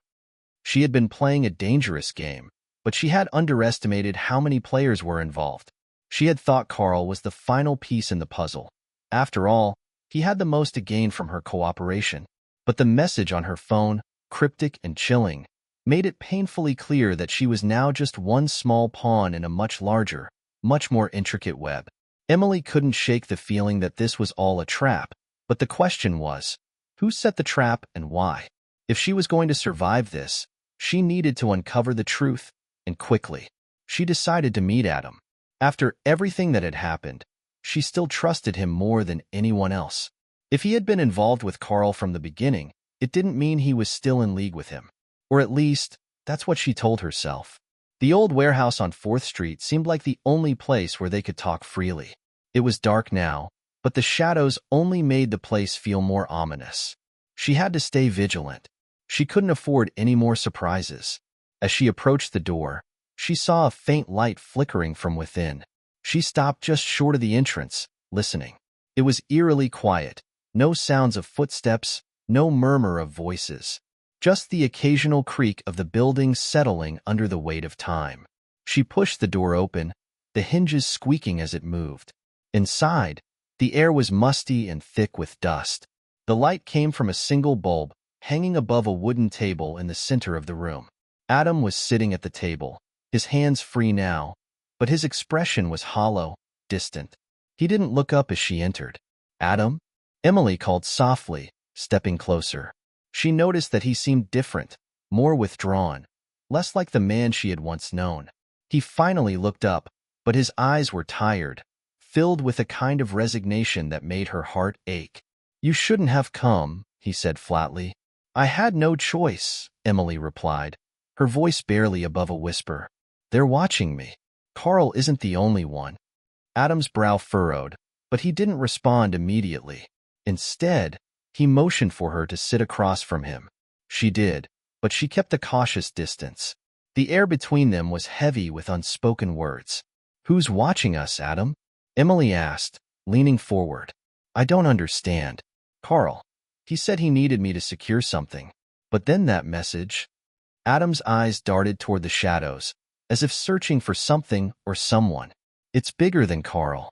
This whole thing, it's not just about the project or the leverage Carl thinks he has." He paused, swallowing hard. "There's someone else, Emily. Someone higher up." She sat back, her heart pounding. "Who? Who's behind this?" Adam hesitated, his eyes clouded with fear and something darker. Guilt, perhaps. "I don't know their name, but I know their reach. It's deep, deeper than you think." He let out a breath, his voice growing quieter. "Carl's just a middleman. He doesn't even know the full extent of it. The people behind this, they've been pulling strings for years. And now they want you." Emily's mind raced. "What do they want from me?" "Your father's work," Adam said simply. "That's the key to everything." Her pulse quickened. "The project, the one he was working on before everything fell apart?" Adam nodded. "It's not just some business venture, Emily. Your father's project could change everything. And whoever controls it controls the future. Carl doesn't know it, but you do. That's why you're so valuable to them." Emily leaned back in her chair, trying to process everything Adam had just said. Her mind spun with possibilities. Her father's work had always been a mystery, something that had consumed his time and energy in the years leading up to his downfall. She had spent years trying to piece together what he had been working on, and now she was hearing that it wasn't just about corporate leverage or financial gain. It was something far more dangerous. "So they want me to finish it?" Emily asked, the thought both terrifying and exhilarating. Adam nodded slowly. "They don't just want you to finish it. They want you to control it. They think you're the only one who can unlock the last pieces of the puzzle." Her mind raced as she tried to connect the dots. What exactly had her father been working on? And how had it become so important that it attracted the attention of people with such power? She turned back to Adam, searching his face for any hint of the man she had once known. "Why didn't you tell me this sooner?" He shook his head, looking down. "I didn't want to get you involved. I didn't think they'd come after you. But it's too late now. You're already in it, whether you like it or not." Emily's eyes narrowed. "So what do we do now? What's the next move?" Adam hesitated for a moment, then stood up abruptly. "I can't tell you everything, Emily. Not yet. But you need to understand something. You can't trust anyone, not even me.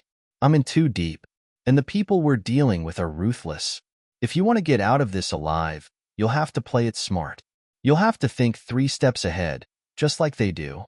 The weight of his words hit her like a hammer. Adam was right. She had no choice but to play the game. But this time, it wasn't just about survival. It was about taking control of her own fate. "So, what's the play?" Emily asked, her voice steady despite the chaos swirling in her mind. Adam's eyes met hers, and for the first time in what felt like forever, she saw a glimmer of the old Adam, the man who had once cared for her, the man who had once been her partner. "We need to find out who's really behind this," he said quietly. "We need to find out what they want and how to take them down. But it won't be easy. We're not just up against Carl anymore.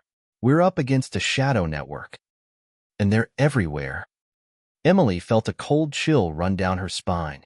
She had known this was bigger than she had realized, but hearing it from Adam made it all too real. There was no going back now.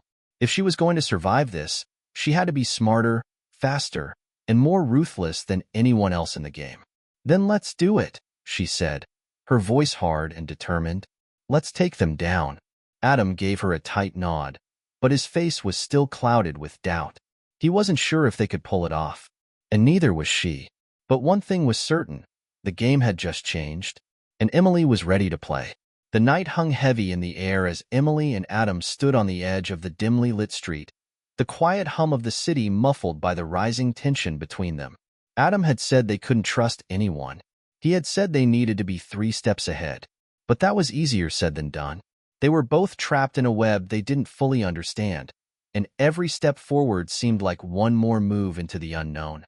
Emily adjusted her coat, trying to shake off the cold, but it wasn't the chill of the night that bothered her.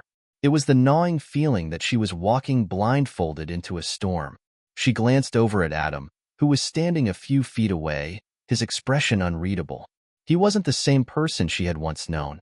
The carefree man who had once made her laugh and whom she had trusted without question had disappeared, replaced by someone hardened, guarded, and unsure.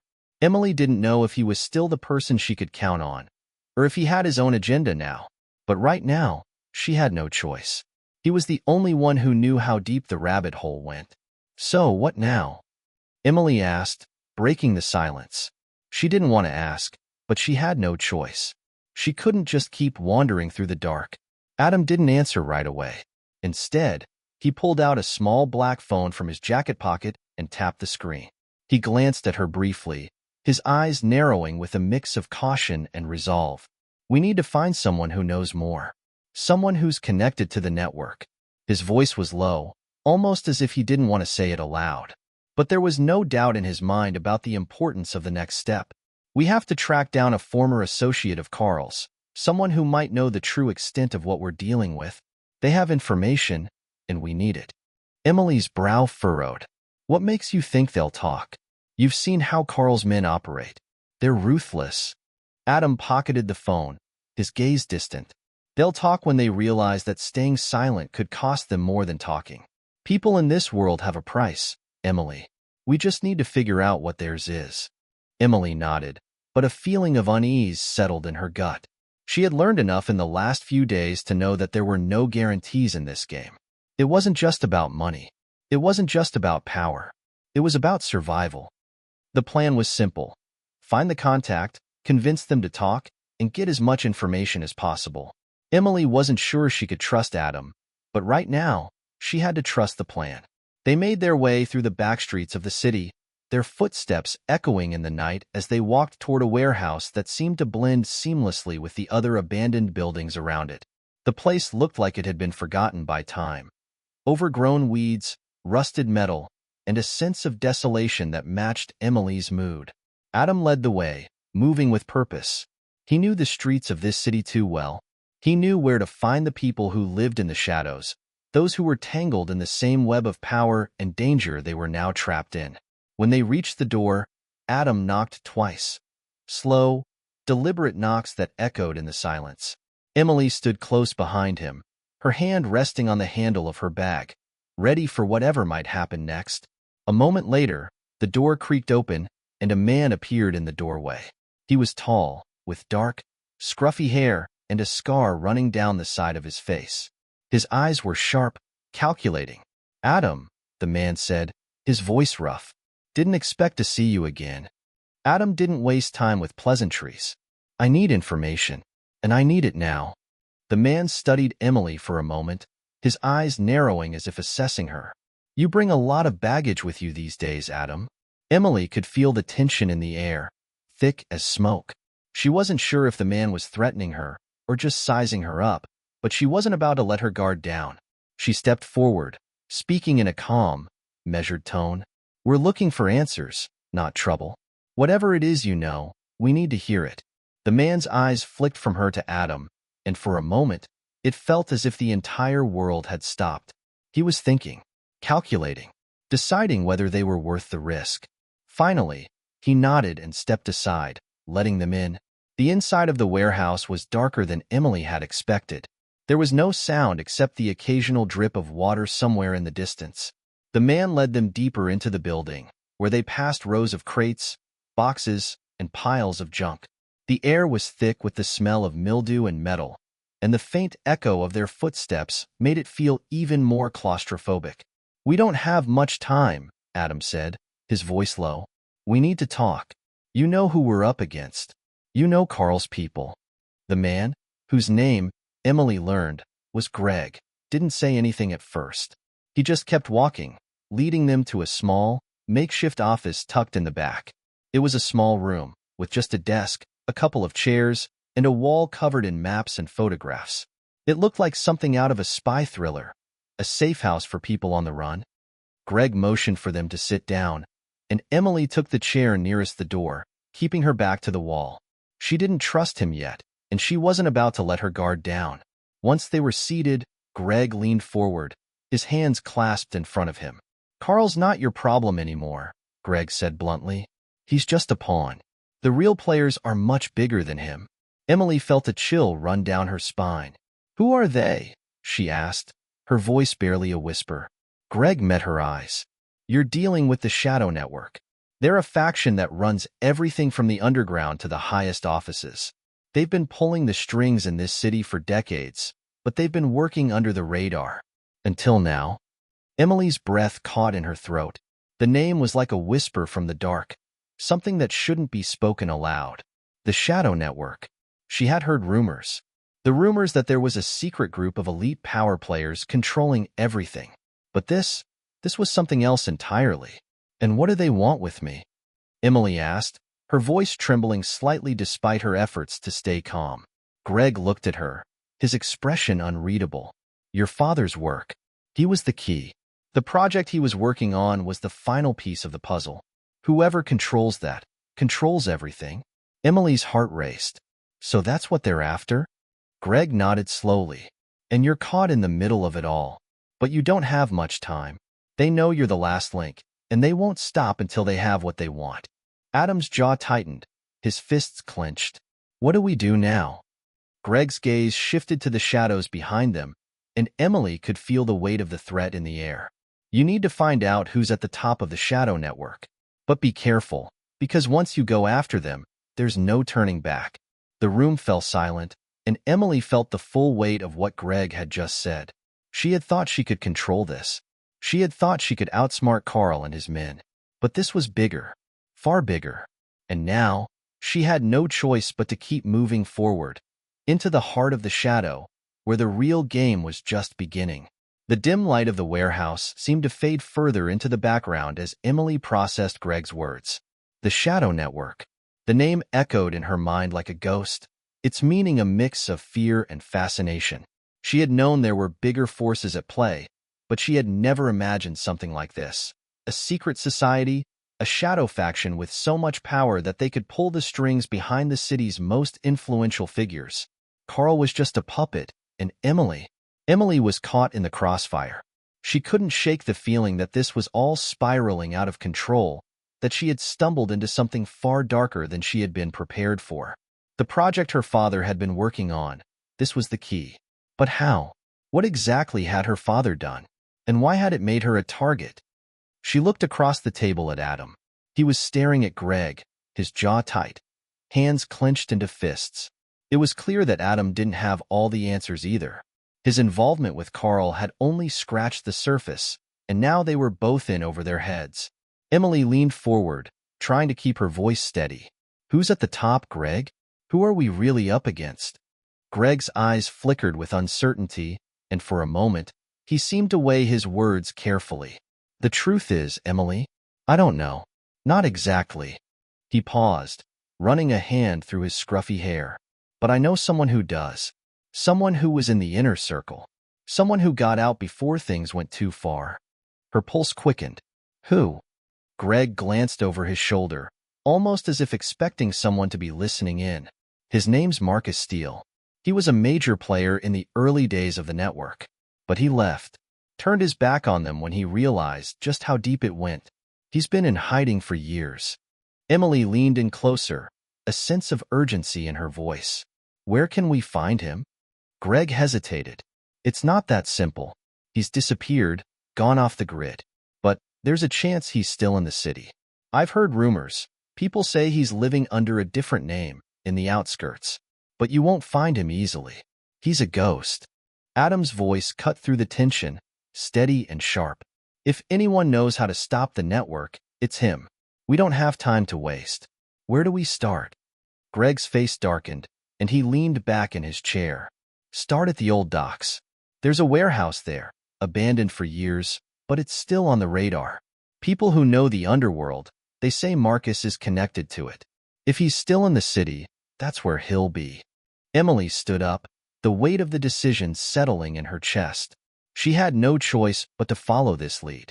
The Shadow Network wasn't going to stop coming after her, after them, until they had the project, and with it, everything they needed to control the city.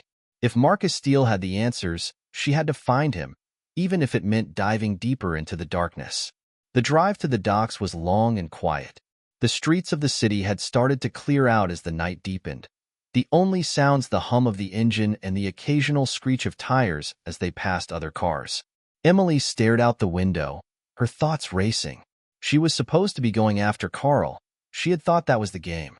But now, Carl was just a stepping stone, a distraction, in a much larger war she hadn't even known existed. Adam sat beside her, his eyes fixed ahead. The tension in the car was palpable, but he didn't speak, as if waiting for the right moment. Emily had learned to trust him, at least, as much as she could in this mess. But even she knew that nothing in this world came without a cost. What was Adam's real stake in this? Was he here because he wanted to help her, or because he had his own agenda? She glanced at him, catching a brief flicker of something in his eyes. But it was gone before she could make sense of it. How did you get involved with Carl? Emily asked quietly. The question had been hanging in the air between them, an uncomfortable truth neither had addressed yet. Adam didn't look at her. He kept his eyes straight ahead, his grip on the steering wheel tight. It wasn't supposed to be like this. I thought I could play both sides. Get close to Carl, figure out what he was up to, and then get out. But things got messy. Carl's got too many people on the inside. Too many people who will do whatever it takes to protect him. Emily studied him, unsure if she believed him or not. She had seen the darkness in Carl's world, and she had seen it in Adam's eyes as well. He wasn't as clean as he made himself out to be, but in this world, no one was. You trust Greg, don't you? Emily asked, watching him carefully. Adam's grip tightened for a split second, but he didn't answer right away. I trust him in the sense that he's not out to kill us. That's about all we can hope for right now. Emily frowned, but before she could respond, Adam turned the wheel sharply, pulling the car off the main road and onto a narrow, isolated path. The city's skyline faded behind them as the industrial area came into view, the docks stretching out into the water, their rusted structures and broken lights casting long shadows on the ground. They stopped in front of a large, crumbling warehouse.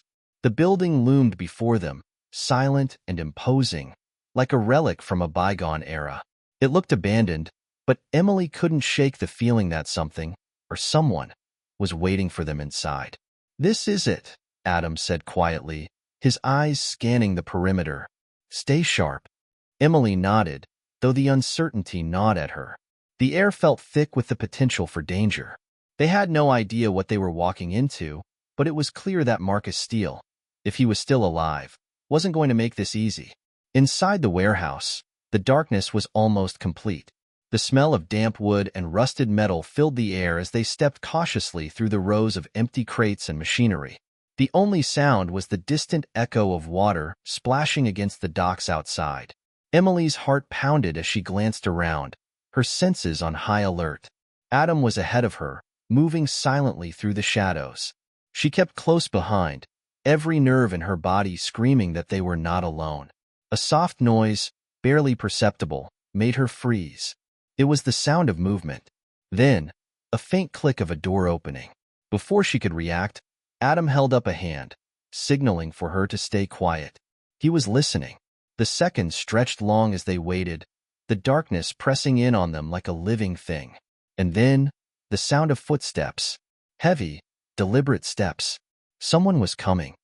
Adam signaled for Emily to follow him, and they moved quickly, slipping into a narrow corridor that led deeper into the warehouse.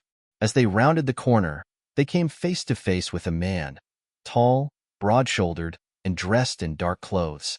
His eyes flickered to them for a moment before his hand shot out, grabbing Adam by the arm. "I was wondering when you'd show up," the man said, his voice low and calm, but with a cold edge to it. Adam didn't flinch. "You must be Marcus Steele," he said quietly. "We need your help." Marcus smiled grimly, his eyes narrowing. "Help? You've got some nerve showing up here after all these years. But I suppose you wouldn't be here if you had any other choice?" The tension in the room thickened as the man slowly released Adam's arm, stepping back. "Come inside. We have much to discuss." Emily followed Adam into the room, every instinct telling her that she was stepping into something much bigger than she had imagined. The Shadow Network, Carl's people, Marcus Steele. The web of danger was closing in fast, and the only way out was to keep moving forward. As Marcus closed the door behind them, Emily couldn't help but wonder, would she ever make it out of this alive? Or would the shadows consume them all? The door slammed shut behind them, the sound echoing through the dark, cavernous room. Emily's heart raced in her chest, and for a brief moment, everything seemed to go still. The room was dimly lit by a single hanging bulb, casting long shadows across the walls. The air was thick with dust, and the only sound was the faint hum of machinery in the distance. She tried to steady her breath, but the weight of the moment was suffocating. Adam moved forward, his expression unreadable as he followed Marcus deeper into the warehouse. Marcus Steele was a man of few words, but every action he took seemed deliberate, each step a quiet challenge. The years he'd spent in the shadows had molded him into someone who could control a room with nothing more than his presence. Emily stayed close behind, her mind racing. She had questions, so many questions, but there was one that kept echoing louder than the rest. What was her father's involvement in all of this? She had already learned that Carl was nothing but a pawn in a much larger game, but now it seemed like the entire city, the very fabric of power, was held together by invisible strings. Her father had been part of that, and she couldn't shake the feeling that his death was the catalyst for everything that had happened since. Marcus led them to a small, makeshift office at the far end of the warehouse. The walls were covered with maps, photographs, and papers strewn across the floor. It looked like a place where someone had spent years piecing together the puzzle of the city's hidden underworld. Emily could almost feel the weight of secrets in the air. "Sit down," Marcus said, his voice rough, but not unfriendly. He motioned toward a couple of folding chairs in the corner. "We've got a lot to talk about." Adam took the lead, sitting down without a word. Emily followed suit, but her eyes never left Marcus. There was something about him, something calculating, but with a quiet sadness underneath. This wasn't a man who had walked away from the network simply because he wanted peace. No, Marcus Steele had seen too much to ever be at peace. "So, you're the ghost everyone's been talking about," Adam said, breaking the silence. "How long have you been hiding out here?" Marcus sat behind the desk, his fingers tapping the edge thoughtfully. "Hiding? No. I've been waiting. Watching. There's a difference." He paused, letting his words hang in the air. "I've been keeping an eye on the network, seeing how far they've come. They've grown, Adam. And they're not stopping until they have everything." Emily leaned forward. "Everything?" Her voice was tight, the question rising like a lump in her throat. "What is it they want? What's the project my father was working on?" Marcus' eyes shifted to her, and for a moment, Emily thought he might not answer. He was studying her, his gaze as cold as the steel of the room around them. "Your father wasn't just some scientist or tech genius," Marcus said finally, his voice low. "He was part of something much bigger. The project he was working on." He paused, searching for the right words. It's not just about controlling data. It's about controlling people. Information is power, but your father was building something that could change everything. Something that could give one person absolute control. Emily's blood ran cold. Her mind raced back to the last few conversations she'd had with her father before his death. He had been working on something big, something he'd never fully explained to her. But now, sitting here in the dim light of Marcus' warehouse, she realized just how little she had known. Control? Adam asked, his voice tight. What exactly are you talking about? What did your father build? Marcus looked at both of them, a shadow passing over his face. It's not just about technology. It's about the very systems that run the world. Communication, surveillance, finance, security, all of it. Your father was designing a way to hack into the core of these systems and manipulate them. The network knew what he was working on, and they were willing to do anything to get it. Emily swallowed hard. She could feel the weight of the truth crashing down on her. Her father hadn't just been an inventor. He had been on the verge of unlocking something that could change the balance of power, something that could destroy governments, corporations, entire systems of control. And now they're after me because of it, Emily whispered. Because I'm the last person who knows about it. Because I have the key. Marcus didn't answer at first, but when he finally spoke, his voice was gruff, tinged with regret.